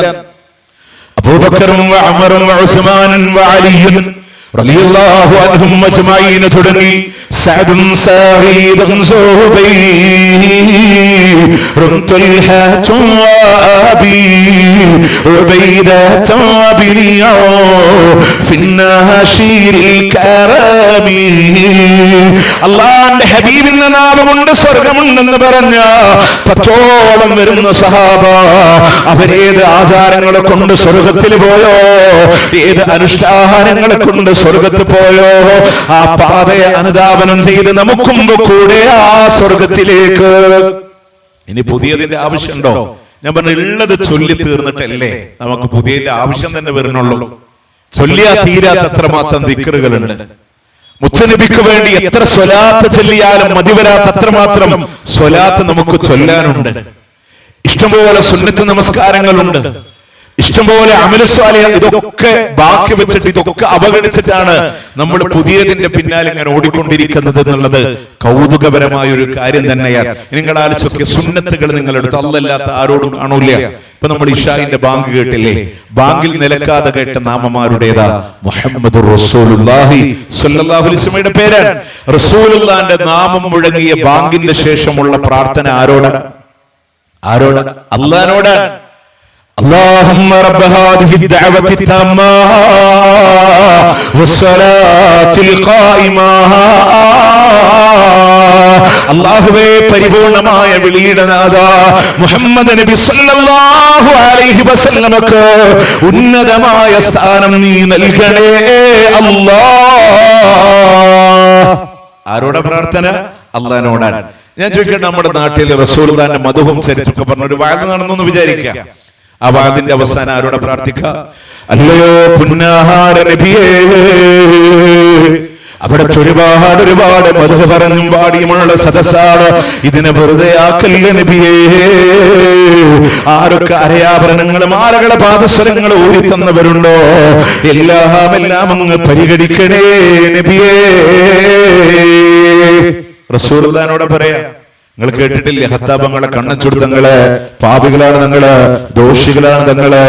അള്ളാന്റെ നബിയോട് ഇങ്ങനെ ചോദിച്ചുകൊണ്ടിരിക്കാൻ. എന്നിട്ട് നമ്മൾ പറയാം അത് പ്രാർത്ഥന എന്നല്ല, അതൊരു അപേക്ഷ ഇടുന്നാൻ. ഞാൻ ചോദിക്കട്ടെ, അപേക്ഷക്ക് ലോകത്ത് ആരെങ്കിലും ആമീൻ പറയോ? ഞാൻ എന്റെ മോനെ സ്കൂളിൽ ചേർത്താൻ വേണ്ടി പോവാൻ ഞാനുണ്ട്, എന്റെ വൈഫുണ്ടെന്ന് വിചാരിക്കാം. അപ്പൊ ഞാൻ പ്രിൻസിപ്പലോട് പറയാണ്, എന്റെ കുട്ടിയെ സ്കൂളിൽ ചേർത്താൻ ഞാൻ അപേക്ഷിക്കുന്നു. അപ്പൊ എന്റെ വൈഫ് വലതുഭാഗത്തെന്ന് പറഞ്ഞു ആമീൻ. അപ്പൊ പ്രിൻസിപ്പൾ പറയും ഇപ്പൊ തന്നെ കുട്ടീനെ കൊണ്ടുപോയിക്കോ, ഇത് തലക്ക് സുഖമില്ലാത്തൊരു ഫാമിലിയാന്ന് പറയാ. അവിടെ ചേർക്കൂല. കൃഷിഭവനിന്ന് വിത്ത് കൊടുക്കേണ്ടി പറയുമ്പോ വാർഡ് മെമ്പറും 19 ആൾക്കാരും കൂടെ ഒരുമിച്ച് കൃഷിഭവന് പോയിട്ട് എന്റെ വാർഡിലെ 100-200 ആൾക്ക് വിത്ത് വേണമെന്ന് അപേക്ഷിക്കുന്നു പറയുമ്പോൾ 50 ആൾക്കാർ ബേക്കുന്ന ജമാഅത്തായിട്ട് ആമീൻ ആരും പറയില്ല. അപേക്ഷക്ക് ആമീൻ പറയില്ല, പ്രാർത്ഥനക്കാണ് ആമീൻ പറഞ്ഞത്. ആ പ്രാർത്ഥന അള്ളാഹിനോട് മാത്രമാവാൻ സുന്നത്തുങ്ങൾ എടുത്തു. അല്ലാത്തവരോട് പ്രാർത്ഥന കാണില്ല. വിദഅത്തില്ല. ഇപ്പൊ നമ്മൾ മുജാഹിദിനെ പറ്റി പറയും സ്വലാത്തില്ലാത്തവരാന്ന് പറയും. നമ്മൾ പറയുന്നത് മുത്തുനബിയുടെ പേര് കേട്ടിട്ട് സ്വലാത്ത് ചൊല്ലാത്തവൻ ലോകത്തിലെ ഏറ്റവും വലിയ പിശുക്കനാണ്. 2 ആരോപണം പറയും. ഇവര് റസൂലുള്ളാഹിനെ വെറും ഒരു സാധാരണ മനുഷ്യനാക്കുന്നവരാണ്. അതൊക്കെ വല്ലാതെ നീട്ടിയിട്ട് പറയാ. നമ്മള് നാവുകൊണ്ട് നമ്മളത് പറയില്ല. ഒക്കെ കള്ള ആരോപണങ്ങളാണ്. അള്ളാഹുവിന്റെ ഹബീബ് വെറും ഒരു സാധാരണ മനുഷ്യനെന്ന് ആര് പറഞ്ഞോ? അവൻ ഇസ്ലാമിന്റെ പടിക്ക് പുറത്താ. അവൻ ഇസ്ലാമിന്റെ പടിക്ക് പുറത്താ. കാരണം അല്ലാഹുവിന്റെ ഹബീബ് വെറും ഒരു സാധാരണ മനുഷ്യനല്ല. ആകാശലോകമായി ബന്ധമുള്ള നബിയാണ്, വഹിയുള്ള നബിയാണ്, മുഅ്ജിസത്തുള്ള നബിയാണ്. ആ റസൂലുള്ളാഹിന്റെ വിയർപ്പിന് പോലും കസ്തൂരിയേക്കാൾ സുഗന്ധമുണ്ടായിട്ടുണ്ട്. ആ റസൂലുള്ളാഹിന്റെ മുടിക്ക് ബറക്കത്തുണ്ട്. റസൂലുള്ളാഹിന്റെ മുടിക്ക് ബറക്കത്തുണ്ട്. പിന്നെന്തിനാ നിങ്ങൾ മുടിപ്പള്ളിനെ എതിർത്ത്? അത് സാറേനെ കാണിച്ച് സൂറാനെ കെട്ടിക്കാൻ ഞങ്ങളെ കിട്ടൂല എന്നുള്ളതുകൊണ്ടാണ്. ഒറിജിനൽ മുടിയാണോ ഞങ്ങള് തബറുക്കെടുക്കണ്ടാവും, ഞങ്ങൾ മുന്നിലുണ്ടാവും. ഞങ്ങളുടെ മുത്തുനബീനെ നമ്മളല്ലാതെ ഇനി ആർക്കാ തബറുക്കെടുക്കണ്ടേ? അതിലൊന്നും നമുക്ക് അഭിപ്രായ വ്യത്യാസമില്ല. റസൂലുള്ളാഹിനെ സാധാരണ മനുഷ്യനാ നമ്മൾ പറയില്ല. മനുഷ്യ പ്രകൃതിയുണ്ട്. ഒരു മനുഷ്യർക്കും ഇല്ലാത്ത പ്രത്യേകത. ആകാശലോകമായി ബന്ധമുണ്ട്, വഹിയുണ്ട്. സ്വർഗീയ കവാടത്തിൽ ആദ്യമായി വന്ന് നിൽക്കുന്നത്, ആദ്യമായി സ്വർഗത്ത് പ്രവേശിക്കുന്നത്, അതിവേഗത്തിൽ സിറാത്ത് പാലം കടന്നു പോകുന്നത് ഒക്കെ നമ്മളുടെ നേതാവാണ് മുത്തു റസൂൽ സ്വല്ലല്ലാഹു അലൈഹി വസല്ലം. അതുകൊണ്ട് അതൊക്കെ വെറുതെ ആൾക്കാരെ പറ്റി. ഇനി സ്വലാത്ത് എടുത്തൊക്കെ ആ സ്വലാത്ത് പോലും എന്തിനാ? തൗഹീദാണ് അല്ലേ? നമ്മൾ എന്തിനാ മുത്തുനബിയുടെ പേര് കേൾക്കുമ്പോ സ്വലാത്ത് ചൊല്ലുന്നേ? എന്തിനാ? നമ്മൾ സ്വലാത്ത് ചൊല്ലിയില്ലെങ്കിൽ അള്ളാന്റെ ഹബീബിന് സ്ഥാനമല്ലേ? അള്ളാഹു എന്നോ വഹിയിറക്കിയതാണ്. റസൂലാണ് സ്വർഗത്തിൽ ആദ്യമായി വന്നിരിക്കണേ. റിയാദുസ് സാലിഹീൻ 1549 നമ്പർ ഹദീസില് ഒരു കൊട്ടാരം അള്ളാഹു സ്വർഗത്തിൽ പണിത് കാത്തിരിക്കുന്നു നാം മുത്തുനബിയെ. എന്നിട്ട് നമ്മൾ സ്വലാത്ത് ചൊല്ലിയത് എന്തിനാണ്? നമുക്ക് ഗുണം കിട്ടാനാണ്. ഒരു സ്വലാത്ത് ചൊല്ലിയാൽ 10 ഗുണം അള്ളാഹു നമുക്ക് വേണ്ടി നൽകുമെന്നുള്ളതാണ്.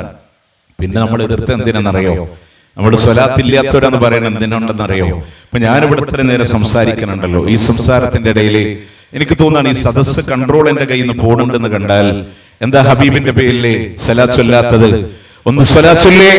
ഹബീബായ റസൂലുള്ളാഹ്, അഷ്റഫുൽ ഖൽഖായ റസൂലുള്ളാഹ്, യാ മല്ലം യംലഇൽ ബത്ന ബിശ്ശഈർ, യാ മുഹമ്മദുർ റസൂലുള്ളാഹ്, യാ മല്ലം യൽബസിൽ ഹരീർ, യാ മുഹമ്മദുർ റസൂലുള്ളാഹ്. ഇത് ഞാൻ ഇവിടെ നിന്നാണ് പറയുമ്പോ സദസ്സ് ഇങ്ങനെ ആവശ്യമില്ലേ? നമ്മൾ ആലോചിക്കും ഇത് എന്താണ്? ഇത് സ്വലാത്താണ്. സ്വലാത്ത് എന്ന് പറഞ്ഞ ദുആയാണ്. അല്ലാഹുവേ ഞങ്ങളുടെ മുത്തുനബിക്ക് നീ ഗുണവും രക്ഷയും ഏകണേന്നാണ്. ദുആയിൽ അതിര് കടക്കാൻ പാടില്ല. ദുആയിൽ അതിര് കടക്കാൻ പാടില്ല. നമ്മൾ ഒരിക്കലും അലറി വിളിച്ചിട്ടില്ല. സ്വലാത്തിന് ആ മനോഭാവത്തിൽ ഇവിടെയും സ്വലാത്ത് ചൊല്ലും. ആ സ്വലാത്ത് കച്ചവടത്തിൽ നമ്മൾ നിൽക്കലില്ല. 2, ഈ പ്രസംഗത്തിനിടയിൽ എനിക്ക് ഇത്തിരി വെള്ളം കുടിക്കണം. ഞാൻ എന്താ പറയുക? ഹബീബിന്റെ പേരിൽ സ്വലാത്ത് ചൊല്ലാത്തത് ഒരു 10 സ്വലാത്ത് അങ്ങ് ചൊല്ലിക്കേ. സല്ലല്ലാഹു അലാ മുഹമ്മദ്. ഞാനത് ഓണാക്കിയിട്ടിട്ട് ഞാൻ പോയി വെള്ളമൊക്കെ കുടിച്ചു വരാം. അതിന്റെ ഇടയിൽ നിങ്ങൾ ഇന്ന് ഇങ്ങനെ സ്വല്ലല്ലാഹു, ആ പരിപാടിക്ക് നമ്മൾ നിൽക്കലില്ല. പറഞ്ഞു സ്വലാത്തില്ല ചോരാൻ. ഞാനിവിടെ തറയിട്ടാൽ വന്നിട്ട് പറഞ്ഞു ഈ പരിപാടിക്ക് ഒരുപാട് ചെലവുണ്ട്, കസേരക്കും മൈക്കിനൊക്കെ ചെലവുണ്ട്. അതുകൊണ്ട് നിങ്ങൾ എല്ലാവരും സ്വലാത്ത് ചൊല്ലി പൈസ എന്ന് പോവാ. ഈ മൈക്ക് ഞാൻ അവിടെ ചെരിച്ചു വെച്ച് ഒരു ബക്കറ്റ് അവിടെ വെച്ച് കസേരട്ട് അവിടെ ഇന്ന് പൈസ ഉള്ളവരൊക്കെ കയറി വരാ. സല്ലല്ലാഹു അലാ മുഹമ്മദ് സല്ലല്ലാഹു അലൈഹി വസല്ലം. 500 നോട്ടുള്ളവരൊക്കെ ഒന്ന് ഫ്രണ്ടോട്ട് കയറി വരാ. സല്ലല്ലാഹു അലാ മുഹമ്മദ്. ആ പണിക്ക് നമ്മൾ നിൽക്കൂല. പറഞ്ഞു സ്വലാത്തില്ല ചോരാൻ. പിന്നെ പ്രസംഗം വൈൻഡപ്പ് ചെയ്യാൻ വേണ്ടി ഒരു സ്വലാത്ത് ചൊല്ലിപ്പിക്കും. സത്യത്തില് അവിടെ സ്വലാത്ത് അല്ലാത്തത് ആരാന്നറിയോ? ഉസ്താദുമാരാണ്. നിങ്ങളൊന്ന് പരിശോധിച്ചാൽ മതി, ഒന്ന് പരിശോധിച്ചാൽ മതി. വാഴ വൈൻഡപ്പ് ചെയ്യാൻ വേണ്ടി സ്വലാത്ത് ചൊല്ലുമ്പോ ഇല്ലേ, മണിമുത്ത് മദീനയിലാണോ മന്ദാര ചെപ്പിൻ അഴകാണോ സല്ലല്ലാഹു അലാ. ഓണാക്കലേ ഉള്ളൂ. ആമീന ബീവി പൊന്നുമ്മ ആലത്തിൻ മുത്തേ സല്ലല്ലാഹു അലാ. ഈ പരിപാടിക്കൊന്നും നമ്മൾ നിൽക്കൂല. പിന്നെ ഇപ്പണ്ട് പുതിയൊരു സലാത്ത് ചവിട്ടിക്കയറ്റുന്ന പരിപാടി. അതായത് നമ്മുടെ വീട്ടിലൊക്കെ ഒരു സ്ലിപ്പ് കൊണ്ടുവരും. അതിൽ നമ്മൾ എഴുതണം, ഞങ്ങൾ ഇത്ര സ്വലാത്ത് ചൊല്ലി എഴുതി കൊടുക്കണം. ഈ 2010 ശേഷം നമ്മളിത് കാണാൻ തുടങ്ങിയത്. ഇപ്പൊ എന്റെ വീട്ടിലൊരു സ്ലിപ്പ് വന്നാൽ ഞാൻ അതിൽ എഴുതണം ഷാഫി ഹുസൈൻ 6214 സ്വലാത്ത്, എന്റെ ഉമ്മാന്റെ പേര് ഇത്ര സ്വലാത്ത്, വൈഫിന്റെ പേര് ഇത്ര സ്വലാത്ത്. എന്നിട്ട് അത് കൊണ്ടുപോയിട്ട് പള്ളിയിലോ ആ പറഞ്ഞ സെന്ററിലോ നമ്മൾ കൊടുത്താൽ ബായാർത്ഥങ്ങളോ കൂറത്തങ്ങളോ വന്നിട്ട് അത് മുഴുവൻ റസൂലുള്ളാഹിക്ക് എന്ത് ചെയ്യും, ചവിട്ടിക്കയറ്റി അയച്ചു കൊടുക്കുന്ന അങ്ങനത്തെ ഒരു കൺസെപ്റ്റ് നമ്മുടെ നാട്ടിലൊക്കെ വന്നിട്ടുണ്ട്. അതിപ്പോ ഈ സ്വലാത്ത് ചവിട്ടിക്കയറ്റുന്ന പരിപാടി നമ്മൾ അതിനെ എതിർത്തു. നമ്മൾ പറഞ്ഞു തറയിട്ടാറിന്റെ ഉമ്മ, വേങ്ങരയിലെ ഉമ്മ ചൊല്ലിക്കോ, മുത്തുനബിക്ക് വേണ്ടി സ്വലാത്ത് ചൊല്ലിക്കോ. അത് പ്രവാചകനെത്തിക്കാൻ അല്ലാഹു മലായിക്കത്തുകളെ ഏർപ്പാട് ചെയ്തിട്ടുണ്ട്. വീടിന്റെ അകത്തലങ്ങളിലൂടെ ചൊല്ലിക്കോ, ചുണ്ടുകളെ തത്തിക്കളിക്കട്ടെ, സ്വലാത്തിനാൽ തത്തിക്കളിക്കട്ടെ. ഒരു വീഴ്ചയും അതിൽ വരുത്തണ്ട, സ്വലാത്തിൽ കുറവ് വരുത്തണ്ട. അതല്ലേ നമ്മൾ പറഞ്ഞുള്ളൂ. ഇനി എന്താ വിഷയം എന്നറിയോ? ഒറിജിനൽ സ്വലാത്ത് അത് നമ്മൾ അറിയണില്ലേ, അത് തൗഹീദ്. എന്തിനാ നമ്മളിങ്ങനെ സ്വലാത്തിന്റെ തൗഹീദ് ഉറപ്പിക്കാനാ? മുത്തുനബിയുടെ പേര് കേൾക്കുമ്പോ നബിയോട് തേടാനില്ല, ആ റസൂലുള്ളാഹിക്ക് വേണ്ടി അല്ലാഹുവോട് പറഞ്ഞോ സല്ലല്ലാഹു അലൈഹി വസല്ലം. മറ്റുള്ള നബിമാരുടെ പേര് കേൾക്കുമ്പോ അവരോട് തേടാനില്ല, അവർക്ക് വേണ്ടി അല്ലാഹുവോട് പറഞ്ഞോ അലൈഹിസ്സലാം. ലോകത്തിലെ ഏറ്റവും വലിയ സഹാബത്താണ്. മൊയ്തീശേഖിനെക്കാളും അമ്പലത്തെ തങ്ങളെക്കാളും CM മടവൂരിനെക്കാളും എത്രയോ മുകളിലാണ് റസൂലുള്ളാഹിന്റെ സഹാബ. അവരുടെ പേര് കേൾക്കുമ്പോ പറഞ്ഞോ റളിയല്ലാഹു അൻഹും. അവരോട് തേടാനില്ല, അവർക്ക് വേണ്ടി അല്ലാഹുവോട് മഹാന്മാരുടെ പേര് കേൾക്കുമ്പോഴും മുസ്ലിമേ റഹ്മത്തുള്ളാഹി അലൈഹി, അവർക്ക് വേണ്ടി അല്ലാഹുവോട് അവരോട് തേടാനില്ല. സ്വലാത്തും തൗഹീദ്. നമ്മള് ഇതിന്റെ വ്യത്യാസം എവിടെ നിന്നറിയോ? നിങ്ങൾ റസൂലുള്ള പഠിപ്പിച്ച സ്വലാത്ത് എടുക്കുക, കോഴിക്കോട് നിന്ന് പഠിപ്പിച്ച സ്വലാത്ത് കൊടുക്കുക. കോഴിക്കോട് നിന്ന് പഠിപ്പിച്ച സ്വലാത്ത് എടുക്കാൻ വളരെ സുഖമാണ്. താജുസ് സ്വലാത്ത് എന്ന പേരിൽ ഒരു പുസ്തകമുണ്ട്. ഒരു സ്വലാത്തിന്റെ പേര് തന്നെ താജുസ് സ്വലാത്താണ്. ആ പുസ്തകത്തിൽ 110ഓളം സ്വലാത്തുണ്ട്. ഓക്കെ, ഒരു ഭാഗത്ത് ഖുർആൻ ആയത്തിറങ്ങി, റസൂലുള്ളാഹിന്റെ അടുക്ക സഹാബത്ത് വന്ന് പറഞ്ഞ സ്വലാത്ത്. അത് ഞാൻ പറഞ്ഞുതരാം. അല്ലേ, നമുക്കെന്താ പ്രശ്നം എന്നറിയോ? ഈ സ്വലാത്ത് ഏതാ നമുക്കറിയില്ല. വേങ്ങരയിലെ തറയിട്ടാലിലെ ഒരു സാധാരണക്കാരന്റെ അടുത്ത് വന്ന് നമ്മൾ ചോദിക്കാൻ മുത്തുനബിക്ക് വേണ്ടി എങ്ങനെയാ സ്വലാത്ത് ചൊല്ലേണ്ടേ?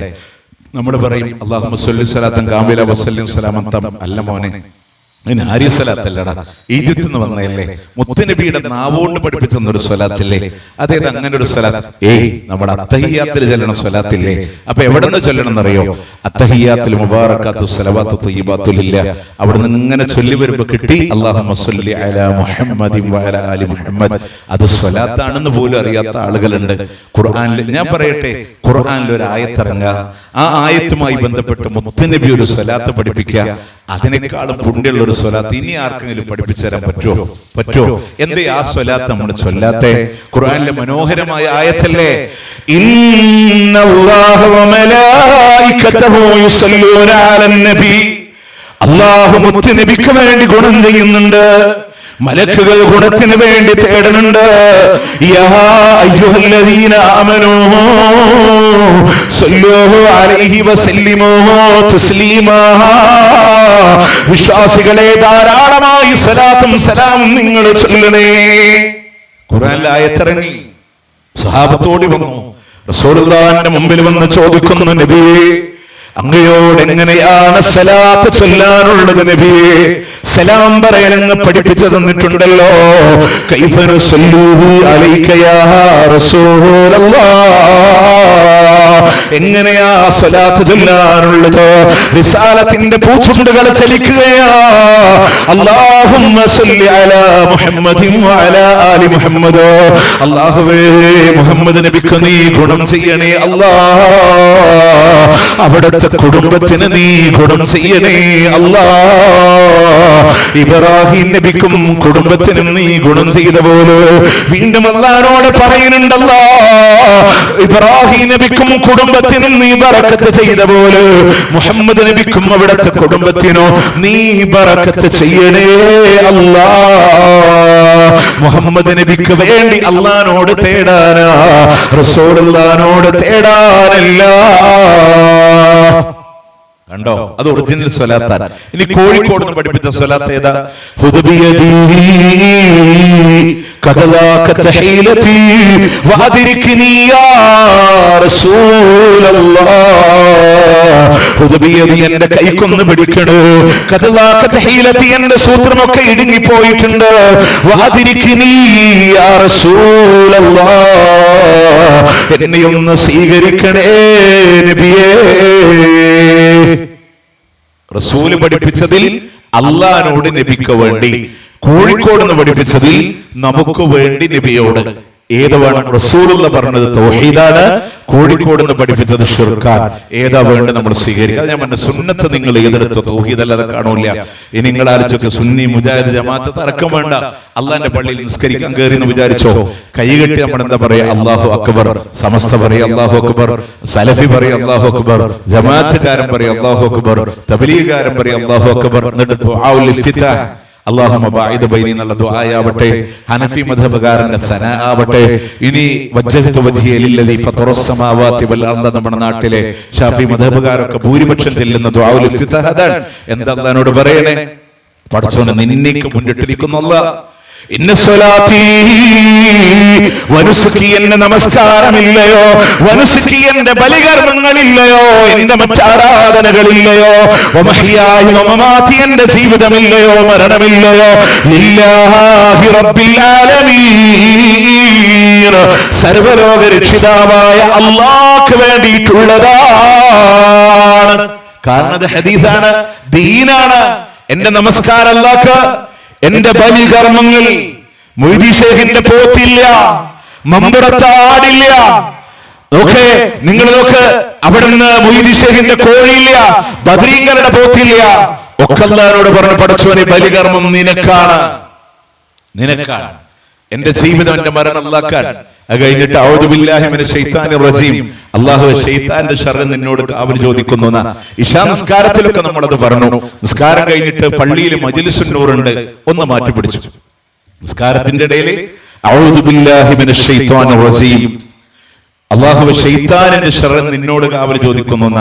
മജ്ലിസുൻ നൂർ തുടങ്ങിയപ്പോഴോ ദാഹം ഔതത് കൂട്ടിടും ഇബ്ലീസ് കോസിനെ കാട്ടിടും നേരം ലഹീനവനാട്ടുവാൻ ബദരീങ്ങളാൽ ചുണ റബ്ബനാ ലാ ഇലാഹ ഇല്ലല്ലാഹു ലാ ഇലാഹ ഇല്ലല്ലാഹ് ലാ ഇലാഹ ഇല്ലല്ലാഹു മുഹമ്മദുർ റസൂലുള്ളാഹ്.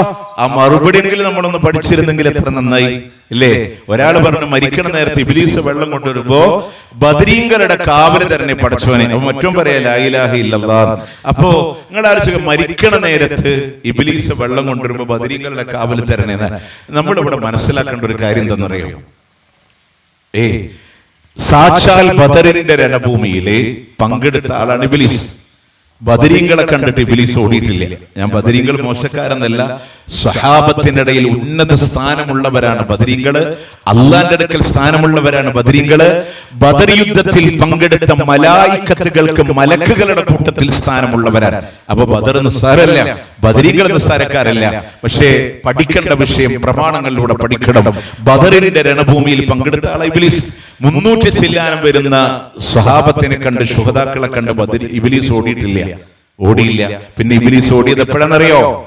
ആകാശത്ത് നിന്ന് റബ്ബിന്റെ മലായിക്കത്തുകൾ അടരാടുന്നത് കണ്ടപ്പോ ഇബ്ലീസ് പറയുന്നുണ്ട്, ഞാൻ അല്ലാഹനെ പേടിക്കുന്നു എന്നാ. ഇബ്ലീസ് പേടിച്ച അല്ലാഹനോട് ഇബ്ലീസിന്റെ ശർറിൽ നിന്ന് കാവൽ ചോദിക്കാം.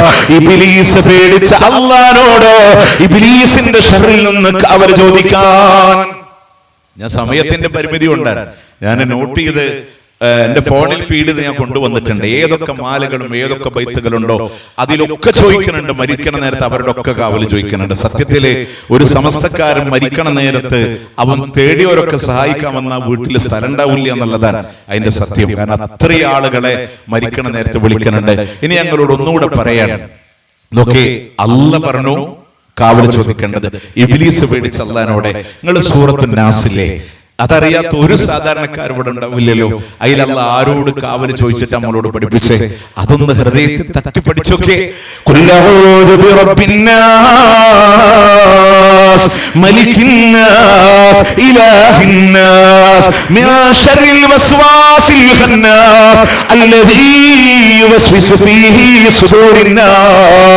മനുഷ്യ മനസ്സിൽ ദുർമന്തം നടത്തി പിന്മാറിക്കളയുന്ന ശൈത്താനിന്റെ ശർറിൽ നിന്ന് കാവല് ചോദിക്കേണ്ടതാരോടാ?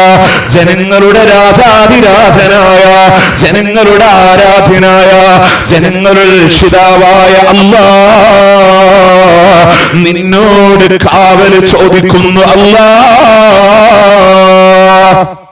സംശയത്തിന് എവിടെയോ ഒരു പഴുതല്ലേ? ദുർമന്തം നടത്തി പിന്മാറിക്കളയണോന്റെ ഷർന്ന് 3 സിഫത കൊടുത്ത് ജനങ്ങളുടെ ഇലാഹ്, ജനങ്ങളുടെ മലിക, ജനങ്ങളുടെ റബ്ബ് അവൻ അല്ലാഹുവാണ്. ആ അല്ലാഹുവോട് നിങ്ങൾ കാവൽ ചോദിക്കുക. ഇത് മനുഷ്യന്മാരുണ്ടാക്കിയതാണ്. അപ്പോ ഏത് സുന്നത്തായ നിസ്കാരത്തിൽ അല്ലാഹുവിന്റെ പേരിൽ ആരംഭിച്ചു നോക്കി, എല്ലാ പ്രാർത്ഥനകൾ അല്ലാഹുവിനോടാണ്. ഫാത്തിഹയിലൂടെ കടന്നു പോകുമ്പോ പ്രതിഫല ദിവസത്തിന്റെ ഉടമസ്ഥൻ നേർമാർഗത്തിലാക്കാൻ അല്ലാഹുവിനോട്. ഇത് കഴിഞ്ഞിട്ട് നമ്മൾ കുത്തുബിയത്തിന് ചെല്ലുമ്പോഴാണ് മൊയ്‌ദി ശൈഖിനോട് നേർമാർഗത്തിലാക്കാൻ ചോദിക്കണേ. സുന്നത്തിൽ എവിടെയും പാളിയിട്ടില്ല. അത് ചോദിച്ച് ചോദിച്ച് ചോദിച്ച് മനുഷ്യന്മാരെ വിട്ട് നബിമാരെ വിട്ട് ജിന്നുകൾ വരെ എത്തിയിട്ടുണ്ട്. കാരണം എന്താ അറിയോ? കുത്തുബിയത്ത് സാധാരണക്കാരങ്ങനെ പോയിരിക്കുള്ളൂ. അതിൽ ആരോടൊക്കെ ഫാത്തിഹ ആർക്കൊക്കെ ബറക്കത്തിന് വേണ്ടി അയച്ചു കൊടുക്കണമെന്നറിയോ?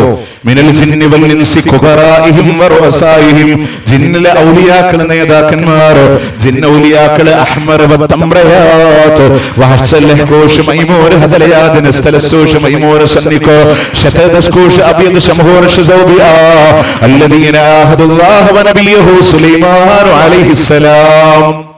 നിങ്ങൾ വിചാരിക്കും ഞാൻ വെറുതെ തശ്വിഷ് എന്നിങ്ങനെ പറഞ്ഞതാ. ഞാൻ ഇരുന്ന് പഠിച്ചതാ. നിങ്ങള് വേണമെങ്കിൽ നോട്ട് ചെയ്തോ. 11 ജിന്ന ഔലിയാക്കൾക്കാണ് ഫാത്തിഹ അയച്ചു കൊടുക്കുക. അഹ്മർ, തംറയാത്ത്, ഹസ്തസ്ലഹൂഷ്, മൈമൂൻ, ഹദലയാത്ത്, നസ്തലസ്കൂഷ് മൈമൂൻ, സുൻഇക, ശതദസ്കൂഷ്, അബിയദ, ശംഹൂറഷ്, സൗബിആ 11 ജിന്ന ഔലിയാക്കൾക്ക് ഇങ്ങനെ അയച്ചു കൊടുക്കുക. ആരാ പഠിപ്പിച്ചേ? ഏത് വഹീന്റെ അടിസ്ഥാനത്തില്? അപ്പൊ സുന്നത്തിലല്ല പ്രശ്നം, ബിദ്അത്ത് കടന്നു വന്നപ്പോ അതിലൂടെയാണ് റബ്ബല്ലാത്തവരോട് തേടിയത്. പ്രിയമുള്ളവർ, ഒരൊറ്റ മേഖല അത് മാത്രം വിശദീകരിച്ച് ഞാൻ പറയാ. നിങ്ങൾ ഖുർആനും മാല മൗലിദും തമ്മിൽ എടുത്തോ. വിശുദ്ധ ഖുർആൻ ഇബാദത്തല്ലേ പാരായണം ചെയ്യല്? ഒരു ഹർഫിന് 10 നന്മയില്ലേ? മുത്തനബി പഠിപ്പിച്ചതല്ലേ? ഈ വാക്ക് അണ്ടർലൈൻ ചെയ്തോ. ഏറ്റവും സ്വീകാര്യനായ ഉസ്താദിന്റെ കയ്യിൽ വിശുദ്ധ ഖുർആനിന്റെ ഒരു കോപ്പി കൊടുത്തിട്ട് പറയും, ഉസ്താദേ ഈ ഖുർആൻ ഇറങ്ങിയത് മുഹമ്മദുർ റസൂലുള്ളാഹി സ്വല്ലല്ലാഹു അലൈഹി വസല്ലമയിലൂടെയാണല്ലോ. അതെ, ആ റസൂലുള്ളാഹിക്ക് മുമ്പ് ലക്ഷക്കണക്കിന് പ്രവാചകന്മാർ ഇവിടെ കടന്നു പോയിട്ടുണ്ടല്ലോ. ഉണ്ട്. ദേവിമാരും മഹാന്മാരും കടന്നു പോയിട്ടുണ്ടല്ലോ. ഉണ്ട്.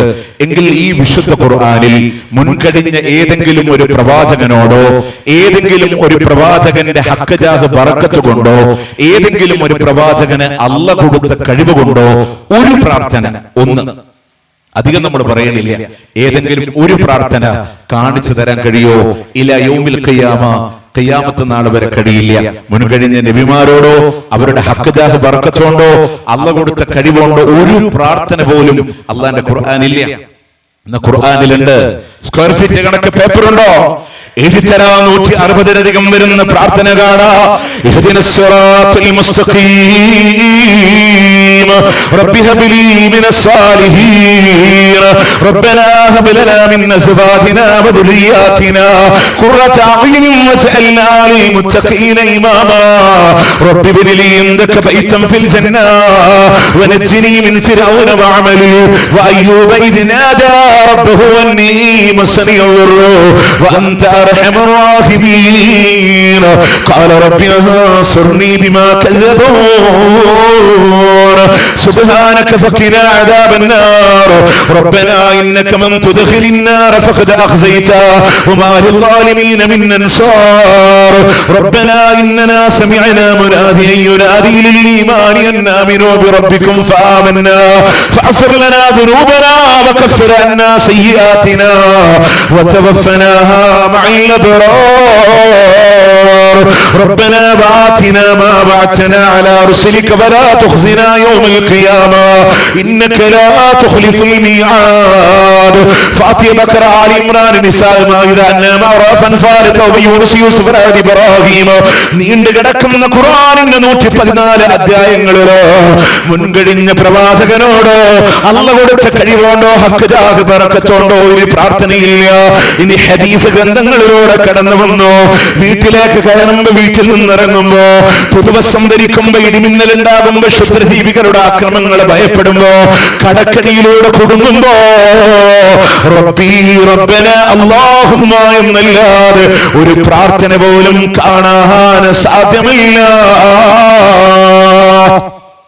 അതുപോലെ പ്രിയമുള്ളവരെ നമുക്ക് ഇനി പ്രിയമുള്ളവരെ അതിന്റെ അപകടങ്ങൾ കൂടെ മാലമൗലികളിലൂടെ കടന്നു വരുമ്പോ മഹാന്മാരെ മോശക്കാരാക്കുകയില്ല. മുഹിയുദ്ദീൻ ശൈഖിന്റെ പേരിലാണോ തേടുന്നതെങ്കിലോ പേരിലാണ് മൗലിദുകളെങ്കിൽ തേട്ടം മുഹിയുദ്ദീൻ ശൈഖിനോടാണ്. ആരാണ് മുഹിയുദ്ദീൻ ശൈഖ് എന്നറിയോ നിങ്ങൾക്ക്? ആരാണ് മുഹിയുദ്ദീൻ ശൈഖ് എന്നറിയോ? ചോദിക്കുന്ന നേർമാർഗം തരാൻ, നരകത്തിയിൽ നിന്ന് കാവൽ ചോദിക്കാ, ഖബറിലെ അദാബുകളിൽ നിന്ന് വരെ രക്ഷ ചോദിക്കാ മുഹിയുദ്ദീൻ ശൈഖിനോട് തേടുന്നവര് ആരാണ് ശൈഖ് എന്നറിയുമോ നിങ്ങൾക്ക്? അങ്ങ് ഹസൻ ഹുസൈൻ റളിയല്ലാഹു അൻഹുമായുടെ പരമ്പരയിലൂടെ കടന്നു വന്ന ആളാണെങ്കിൽ യസീദിന്റെ ഭരണകാലഘട്ടങ്ങളിലൂടെ അദ്ദേഹത്തിന്റെ പിതാവ് നാടുവിട്ട് കാസ്പിയൻ കടൽ തീരത്തുള്ള കൈലാൻ എന്ന് പറയുന്ന പട്ടണത്തിലൂടെ താമസമാവുകയാണ്. അവിടെ വെച്ചുകൊണ്ടാണ് അബ്ദുൽ ഖാദർ ജീലാനി സ്ഥലപ്പേരിനോട് ചേർത്തുകൊണ്ടാണ് ജീലാനി അബ്ദുൽ ഖാദർ ജീലാനി എന്ന് കുഞ്ഞു ജനിക്കുന്നത് എങ്കിലോ ചെറുപ്പത്തിലെ വാപ്പ മരിച്ച യതീമായ മകന് ഉമ്മയാണ് പാർസി ഭാഷയിലൂടെ പ്രാഥമിക വിദ്യാഭ്യാസങ്ങൾ കൊടുക്കുന്നത് എങ്കിലോ 18 വയസ്സാകുമ്പോ ദീന് പഠിക്കാനായി പറഞ്ഞു വിടുന്നത് എവിടേക്കാണെന്നറിയുമോ? 300 മൈലുകൾക്കപ്പുറമുള്ള ഇറാഖിന്റെ ബാഗ്ദാദിലെ നിസാമിയ യൂണിവേഴ്സിറ്റിയിലേക്കാണെങ്കിലോ അവിടെ പ്രധാനപ്പെട്ട ഉസ്താദുമാരിലൂടെ കാണാ അല്ലാമ യൂസുഫ് ബിൻ അയ്യൂബിൽ ഹമദാനി എന്ന് പറയുന്ന പണ്ഡിതനുണ്ടെങ്കിലോ ഖുർആനിലും ഹദീസിലും അറബി ഭാഷകളിലുമുള്ള പഠനം നടത്തിയിട്ട് 26ാമത്തെ വയസ്സിലോടെ പഠനം പൂർത്തിയാക്കുമ്പോ ഉസ്താദ് പറയുന്നുണ്ട്, മോനെ ജനങ്ങൾ അന്ധവിശ്വാസങ്ങളിലാണ്, അനാചാരങ്ങളിലാണ്, തൗഹീദിന്റെ ധ്വജവാഹകനായി മാറണമെന്ന് പറഞ്ഞപ്പോ വിവാഹം കഴിക്കാത്ത 26കാരൻ ഇറങ്ങുകയാ. കബരകളായ കബരകൾ മുഴുവൻ തൗഹീദിന്റെ പ്രഘോഷണങ്ങളെ തീർക്കുകയാണ്.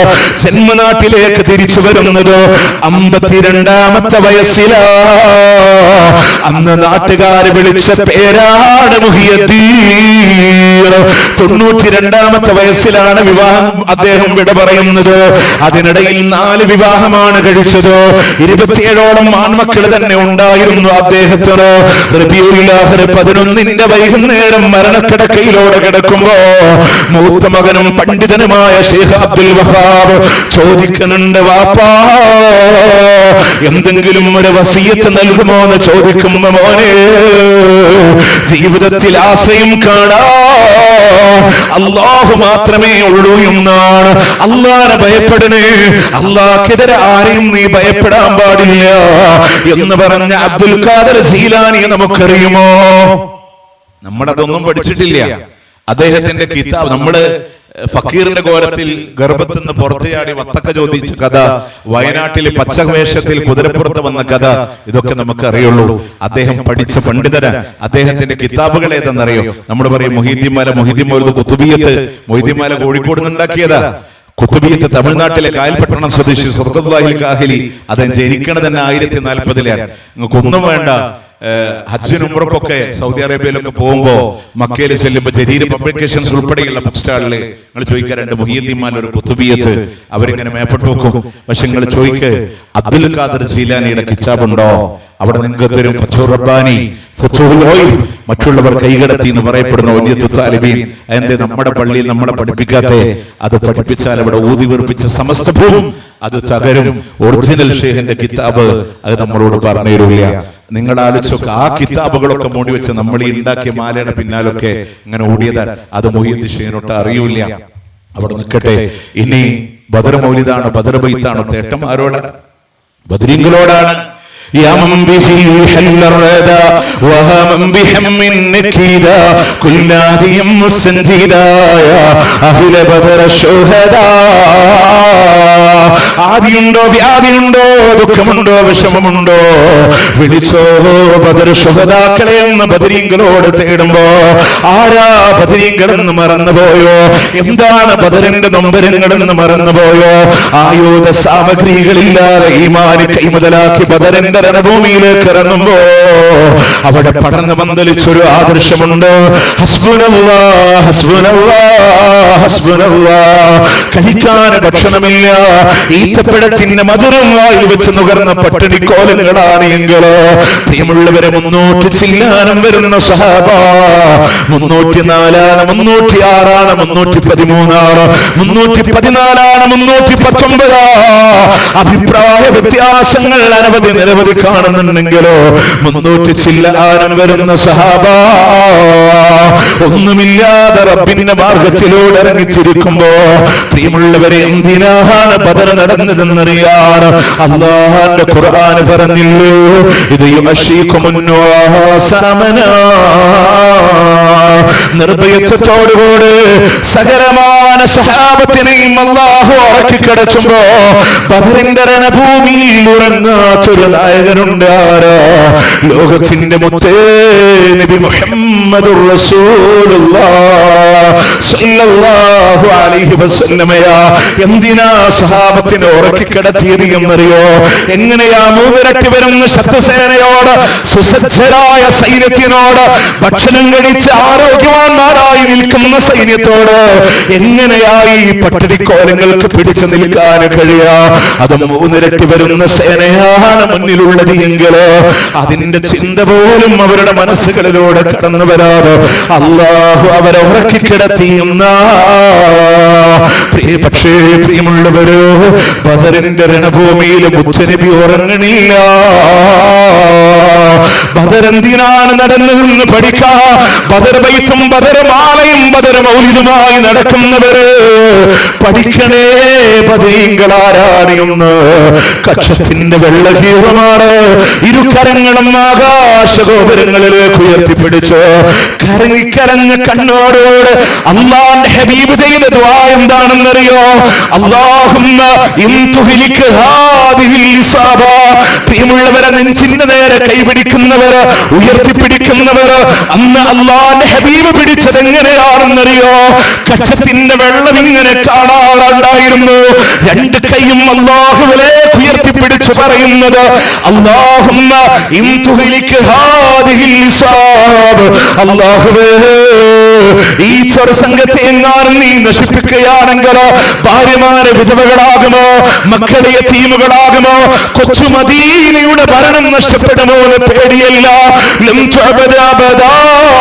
നിന്നെ മാത്രം ആരാധിക്കപ്പെടില്ല അല്ലാ, നിന്നെ മാത്രം ആരാധിക്കപ്പെടില്ല അല്ലാ. പ്രിയമുള്ളവരെ, അതിനാണ് ബദർ നടന്നതെങ്കിലോ എന്തിനാ ബദരീങ്ങൾ അവരുടെ ഭാര്യമാരെ വിധവകളാക്കിയത്? എന്തിനാ ബദരീങ്ങൾ അവരുടെ മക്കളെ യതീമുകളാക്കിയത്? എന്തിനാ ബദരീങ്ങൾ അവരുടെ കുടിലുകൾ അന്യായമാക്കിയത്? എന്തിനാ ബദരീങ്ങൾ അവരുടെ ജീവൻ പോലും അല്ലാഹുവിന്റെ മാർഗത്തിലൂടെ കൊടുത്തത്? എന്തിനാ?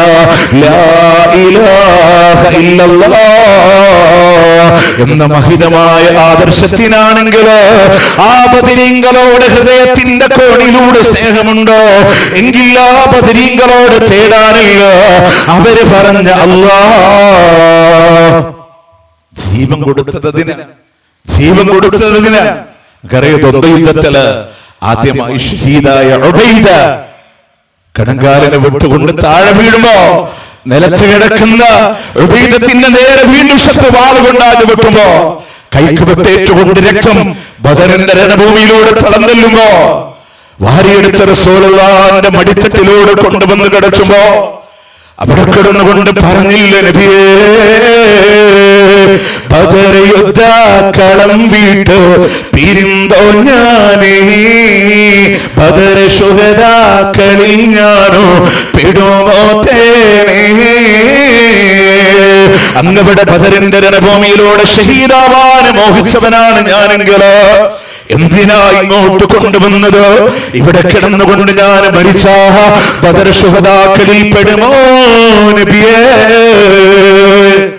പാതിരാവിലും പാതി വിരിയുന്ന പാരിജാതങ്ങള്, അതിനേക്കാൾ സുന്ദരമായ പുഞ്ചിരി ലോകത്തുണ്ടെങ്കിൽ അത് ലോകത്തിന്റെ മുത്തിൻ്റെതാ സല്ലല്ലാഹു അലൈഹി വസല്ലമയെങ്കില് ആ റസൂലുള്ളാഹിന്റെ മുഖമെന്ന് പാടുകയാണ്. അല്ലാഹുവിന്റെ ഹബീബിന്റെ കണ്ണ് നിറയുകയാണ്. കൊഞ്ചം ബദർ പൂച്ചുണ്ടനക്കിയും ബദർ ശുഹദാക്കളിൽ നീയോ പെടുമേ തേനേ. എവിടെ കിടന്ന് മരിച്ചാലും നീ ഷഹീദാണ് ഉബൈദ. എന്തിനാ ശുഹദാക്കൾ അവരുടെ കയ്യും കാലം കൊടുത്തത്? എന്തിനാ അവരുടെ ജീവൻ പോലും റബ്ബിന്റെ മാർഗത്തിലൂടെ കൊടുത്തത്? ലാ ഇലാഹ ഇല്ലല്ലാഹ്. ആ ബദരീങ്ങൾ തേടിയത് ആരോടാണെന്നറിയോ? അവർ ഇസ്തിആസ ചെയ്തത് ആരോടാണെന്നറിയോ? 8-ാം അധ്യായത്തിന്റെ 9-ാമത്തെ ആയത്ത്, ഇത് തസ്തഈസൂന റബ്ബക്കും, അവരുടെ രക്ഷിതാവായ അല്ലാഹ്, അണ്ഡഘടാഹങ്ങളുടെ സൃഷ്ടാവായ അല്ലാഹ്, ബ്രഹ്മാണ്ഡങ്ങളുടെ സൃഷ്ടാവായ അല്ലാഹ്, സകല ചരാചരങ്ങളെ നിയന്ത്രിക്കുന്ന അല്ലാഹ്, അവനെന്തിനും കഴിവുള്ള ഖദീറ, എല്ലാം കാണാൻ കഴിവുള്ള ബസീറ, എല്ലാം കേൾക്കാൻ കഴിവുള്ള സമീഅ, തലച്ചോറിന്റെ ചിന്തകൾ അറിയുന്ന അല്ലാഹ്, നമ്മുടെ ഹൃദയത്തിന്റെ താളം തെറ്റുമ്പോ ഏഴാകാശങ്ങൾക്കപ്പുറത്ത് വിവരമറിയുന്ന റബ്ബാണെങ്കിൽ ആ റബ്ബിലേക്ക് തിരിച്ചോ നമ്മളുടെ കരങ്ങളെ. അതിന് നമ്മൾ തയ്യാറാവാം. മുത്തനബിയോട് തേടുന്നവരെ ഹബീബിന്റെ ത്യാഗന്തിന് ഒറ്റായത്ത് പഠിച്ചാൽ മതി. സൂറത്തുൽ ജിന്നിലെ 20-ാമത്തെ ആയത്തുണ്ട്, ഖുൽ ഇന്നമാ അദ്ഉ റബ്ബി, ഞാൻ എന്റെ റബ്ബിനോട് മാത്രമേ തേടുന്ന റസൂലേ, അവരോട് പറഞ്ഞു കൊടുക്കുക. അതിനാ ബദറിന്റെ രണഭൂമിയിൽ ത്യാഗം അനുഭവിച്ച്, അതിനാ മക്കയുടെ മണൽ തട്ടുന്നത് മാപ്പിളപ്പാട്ടിന്റെ സാഹിത്യത്തിന് എഴുതിയതാണെങ്കിൽ കരിമ്പാറ നിബിഡമാണ് മക്ക. കരിമ്പാറ നിബിഡമാണ്. അവിടെ ആ റസൂലുള്ളാഹിനെ ചവിട്ടി പിടിച്ചത്, അവിടെ ആ പ്രവാചകനെ കാർക്കിച്ചു തുപ്പിയത്. ഫതഹായിന്റെ മലഞ്ചെരുവല, ഉമയ്യത്തിന്റെ കിങ്കരന്മാര് ചുട്ടുപൊള്ളുന്ന ആ പാറക്കെട്ടുകൾക്കിടയില് കമീസിന്റെ മറയില്ലാതെ മലർത്തിക്കിടത്തി നെഞ്ചിന്റെ മേലെ കരമേറിയ പാറക്കല്ല് വെച്ച ബിലാലിനെ വലിക്കുമ്പോ എനിക്ക് ദാഹമുണ്ടെന്ന് പറയുമ്പോ കാർക്കിച്ചു തുപ്പിയ കഫത്തിന്റെ തുള്ളികളെ കൊണ്ട് പരിഹസിക്കപ്പെടേണ്ടി വരുമ്പോ ആകാശഗോപുരങ്ങളിലേക്ക് വരൽ ചൂണ്ടി അല്ലാഹു അഹദ് അല്ലാഹു അഹദ് എന്ന് ബിലാൽ പറഞ്ഞത് ആ പാറക്കൂട്ടത്തിനിടയിലായിരുന്നെങ്കിൽ അല്ലാഹുവിന്റെ ഹബീബിന്റെ ത്യാഗം ഇരുട്ടിന്റെ മറവില് പിറന്നു വീണ മണ്ണിൽ നാട്ടി ഓടിക്കുമ്പോ, കവാലയത്തിന്റെ മണ്ണിൽ കണ്ണീരോടെ യാത്ര പറയുമ്പോ, മക്കയോട് യാത്ര പറയുമ്പോ ഇടക്കിടക്ക് തിരിഞ്ഞു നോക്കിയത് പിച്ചവെച്ച് നടന്ന മക്കയുടെ മാറിടത്തോട്, ഓടി നടന്ന മക്കയുടെ ഹൃദയത്തോട്, പിറന്നു വീണ മക്കയുടെ മടിത്തട്ടിനോട് ഹൃദയം പറിച്ചെടുത്ത വേദനയോടെ യാത്ര പറയുമ്പോ അന്ന് പറഞ്ഞില്ല, ഈ ഖുർആൻ അവതരിപ്പിച്ച റബ്ബിന്റെ വാക്ക, അങ്ങ് തിരിച്ചു വരും ഈ ഒരു മണ്ണിലേക്ക്. ഉമ്മാന്റെ നാട്ടുകാരെന്ന് കരുതിയ ആ ഗോത്രക്കാര് താമസിക്കുന്ന ത്വായിഫുകാര് കല്ലെടുത്തെറിഞ്ഞപ്പോ, കൂക്ക് വിളിച്ചപ്പോ, രക്തം വാങ്ങി താഴെ വീണപ്പോ, ഒരു തുള്ളി ദാഹജലം തന്നില്ല എന്ന് പറഞ്ഞപ്പോ, എന്തിന്റെ പേരില? ലാ ഇലാഹ ഇല്ലല്ലാഹ്. ആ മുത്തനബിയോട് ഇഷ്ടമുണ്ടോ? ആ മുത്തനബിയോട് സ്നേഹമുണ്ടോ? എങ്കിൽ നബിയോട് തേടാനല്ല, റസൂല് പറഞ്ഞ അല്ലാഹ്, റസൂൽ പറഞ്ഞ അല്ലാഹു സ്വല്ലല്ലാഹു അലൈഹി വസല്ലം. പ്രിയമുള്ളവരെ, പഠിക്കുക. പല ആരോപണങ്ങൾ ഉണ്ടാവും. ദിക്റില്ല, സ്വലാത്തില്ല, പ്രാർത്ഥന ഇല്ലാത്തൊരു മൂവ്മെന്റ് വിശ്വാസിയുടെ ജീവിതത്തിൽ ഇല്ല. യഥാർത്ഥ പ്രാർത്ഥന അറിയുന്നവർ മുജാഹിദിന്റെ മക്കളെ, ഞങ്ങളുടെ മദ്രസയിലെ 4-ാം ക്ലാസ്സിലെ മക്കളോട് ചോദിക്കുങ്ങൾ, മോനെ വാപ്പ ഗൾഫ് പോകുമ്പോ എങ്ങനെയാണ് പ്രാർത്ഥിക്കുക? ആ കുട്ടി നിങ്ങൾക്ക് പറഞ്ഞു തരും. ഞാൻ നിങ്ങളോട് കുറ്റം പറയാനില്ല. സമസ്ത മദ്രസ പഠിക്കണം 4-ാം ക്ലാസ്സിലെ കുട്ടിയോട് ചോദിക്കും, മോനെ വാപ്പ പോകുമ്പോ എങ്ങനെ ഗൾഫിൽ പോകുമ്പോ എങ്ങനെ ദുആ ചെയ്യാ? അവൻ പറയും, പള്ളിയിൽ ഉസ്താദിനെ വിളിച്ചുകൊണ്ടിരാം. നമ്മളതിലെ മാറ്റങ്ങളുണ്ട് പ്രിയമുള്ളവരെ. വാപ്പാക്ക് വേണ്ടി ദുആ ചെയ്യാൻ, ഉമ്മാക്ക് വേണ്ടി ദുആ ചെയ്യാൻ, മരിച്ചോടത്ത് എങ്ങനെ പ്രാർത്ഥിക്കണമെന്ന്, ഖബറിന്റെ അവിടെ എങ്ങനെ ദുആ ചെയ്യണമെന്ന്, യാത്ര പോകുമ്പോൾ എങ്ങനെ പ്രാർത്ഥിക്കണമെന്ന് ജീവിതത്തിന്റെ ഓരോ മൂമെന്റിലെ ദുആകളും ഇസ്ലാമിലുണ്ട്. കച്ചവടങ്ങളെ ഇല്ലാത്തുള്ളൂ. ലാ ഇലാഹ ഇല്ലല്ലാഹ് സുബ്ഹാനല്ലാഹ് അൽഹംദുലില്ലാഹ് ഒരുപാട് ദിക്റുകൾ ചൊല്ലാനുണ്ട്. ഹാ ഹൂ ഹി ഹയ്യ ഹി ഹം ലാല തുടങ്ങിയ ദിക്റുകൾ, മാജിക്കൽ ദിക്റുകളും നമുക്ക് വേണ്ട. ഉള്ളത് ധാരാളമുണ്ട്. പഠിക്കുക, പഠനവിധേയമാക്കുക, പരലോകത്തിന് ഓർക്കുക, പരലോകത്തിന് വേണ്ടി അധ്വാനിക്കുക. തറയിട്ടാലിലെ ജനങ്ങളോടാണ്, വേങ്ങരയിലെ ജനങ്ങളോടാണ്, ഈ മണ്ണിന്റെ ജനങ്ങളോടാണ്. ഇതാരെയും മോശക്കാരാക്കി പറയാനല്ല, ആരെയും മികച്ച് സംസാരിക്കാൻ ഇതുവരെ സംസാരിച്ചിട്ടില്ല. നിങ്ങൾക്ക് പഠനവിധേയമാക്കാം. അല്ലാഹുവിന്റെ വഹദാനിയത്ത് ഈ ചുരുങ്ങിയ സമയത്തിനിടയിൽ മനസ്സിലാവുന്ന രൂപത്തിൽ ഞാൻ എന്ന മനുഷ്യന്റെ കഴിവിന്റെ പരിധിയുണ്ട്. ആ പരിധിക്കുള്ളിൽ നിന്നുകൊണ്ട് ഞാൻ നിങ്ങളോട് പറഞ്ഞു തന്നു എന്ന് മാത്രമാണ്. അതുകൊണ്ട് ഒരു കാര്യം അടിവരയിട്ട് നിങ്ങളോട് പറയാൻ, അല്ലാഹു സാക്ഷിയാണ്. അല്ലാഹു സാക്ഷിയാണ്. അല്ലാഹുമ്മ ഷ്ഹദ്, അല്ലാഹുമ്മ ഷ്ഹദ്, അല്ലാഹുമ്മ ഷ്ഹദ്. അല്ലാഹുവേ നീ സാക്ഷിയാണല്ലോ, നീ സാക്ഷിയാണല്ലോ, നീ സാക്ഷിയാണല്ലോ. നിന്റെ തൗഹീദിന്റെ ശബ്ദമിതാ, നിന്റെ പ്രമാണത്തിന്റെ ശബ്ദമിതാ. എന്റെ കഴിവിന്റെ പരമാവധി ഉപയോഗിച്ച ഇവിടുത്തെ പ്രവർത്തകരുടെ അധ്വാനത്തിന്റെ ഫലമായി പരിമിതമായ സമയത്തിനുള്ളിൽ നിന്ന് അല്ലാഹുവേ എത്തിച്ചു കൊടുത്തിട്ടുണ്ടല്ലോ, എത്തിച്ചു കൊടുത്തിട്ടുണ്ടല്ലോ, എത്തിച്ചു കൊടുത്തിട്ടുണ്ട് റബ്ബേ. ഇനി നാട്ടുകാരെ നിങ്ങളുടെ ഊഴമാണ്, നിങ്ങളുടെ ഊഴമാണ്, നിങ്ങളുടെ ഊഴമാണ്. ഇഷ്ടമുണ്ടോ നിങ്ങൾക്ക് സ്വീകരിക്കാം, അല്ലേ നിങ്ങൾക്ക് തള്ളിക്കളയാ. ലാ ഇക്റാഹ ഫിദ്ദീൻ ഖദ് തബയ്യന റുശ്ദു മിനൽ ഗയ്. മതത്തിൽ ബലാത്കാരമില്ല. സത്യമില്ല, അസത്യമില്ല. അവനവന്റെ ഖബറാണെന്ന് കരുതി ചിന്തിക്കണേ. ഈ ശബ്ദം ശ്രവിക്കുന്നവരിൽ ഉസ്താദുമാരുണ്ടെങ്കിൽ ഹൃദയം തെറ്റി നിങ്ങളോട് പറയാ, അല്ലാഹുവിന്റെ ദീന മൂടി വെച്ചിട്ടാണ് നിങ്ങൾ ഭക്ഷണം കഴിക്കുന്നതെങ്കിൽ അവരുടെ വയറുകളിൽ അവരെ തീയല്ലാതെ നിറക്കുന്നില്ല. അല്ലാഹു നാളെ സംസാരിക്കില്ല, അല്ലാഹു നാളെ സംസ്കരിക്കില്ല. അല്ലാഹു കാരുണ്യത്തിന് നോട്ടം തിരിഞ്ഞു നോക്കില്ല. അതുകൊണ്ട് പണ്ഡിതന്മാരെ ഹൃദയത്തിന്റെ സ്നേഹം കൊണ്ട്, അടക്കവയ്യാത്ത മഹബത്ത് കൊണ്ട് പറഞ്ഞു കൊടുക്കണേ ജനങ്ങളോട്. അല്ലാഹുവിന്റെ ഖുർആൻ, പ്രവാചകന്റെ ഹദീസുകള് ജനങ്ങളെ പഠനവിധേയമാക്കണേ എന്ന് മാത്രം ഓർമ്മപ്പെടുത്തിക്കൊണ്ട് പറയാൻ കഴിയില്ല. നാളെ അല്ലാഹുവിന്റെ കോടതിയിലെത്തുമ്പോ ഇവർ ഞങ്ങളുടെ അടുത്തുണ്ടായിട്ട് ഞങ്ങളോട് പറഞ്ഞു തന്നിട്ടില്ല എന്ന് വിരൽ ചൂണ്ടാൻ നിങ്ങൾക്ക് സാധ്യമല്ല.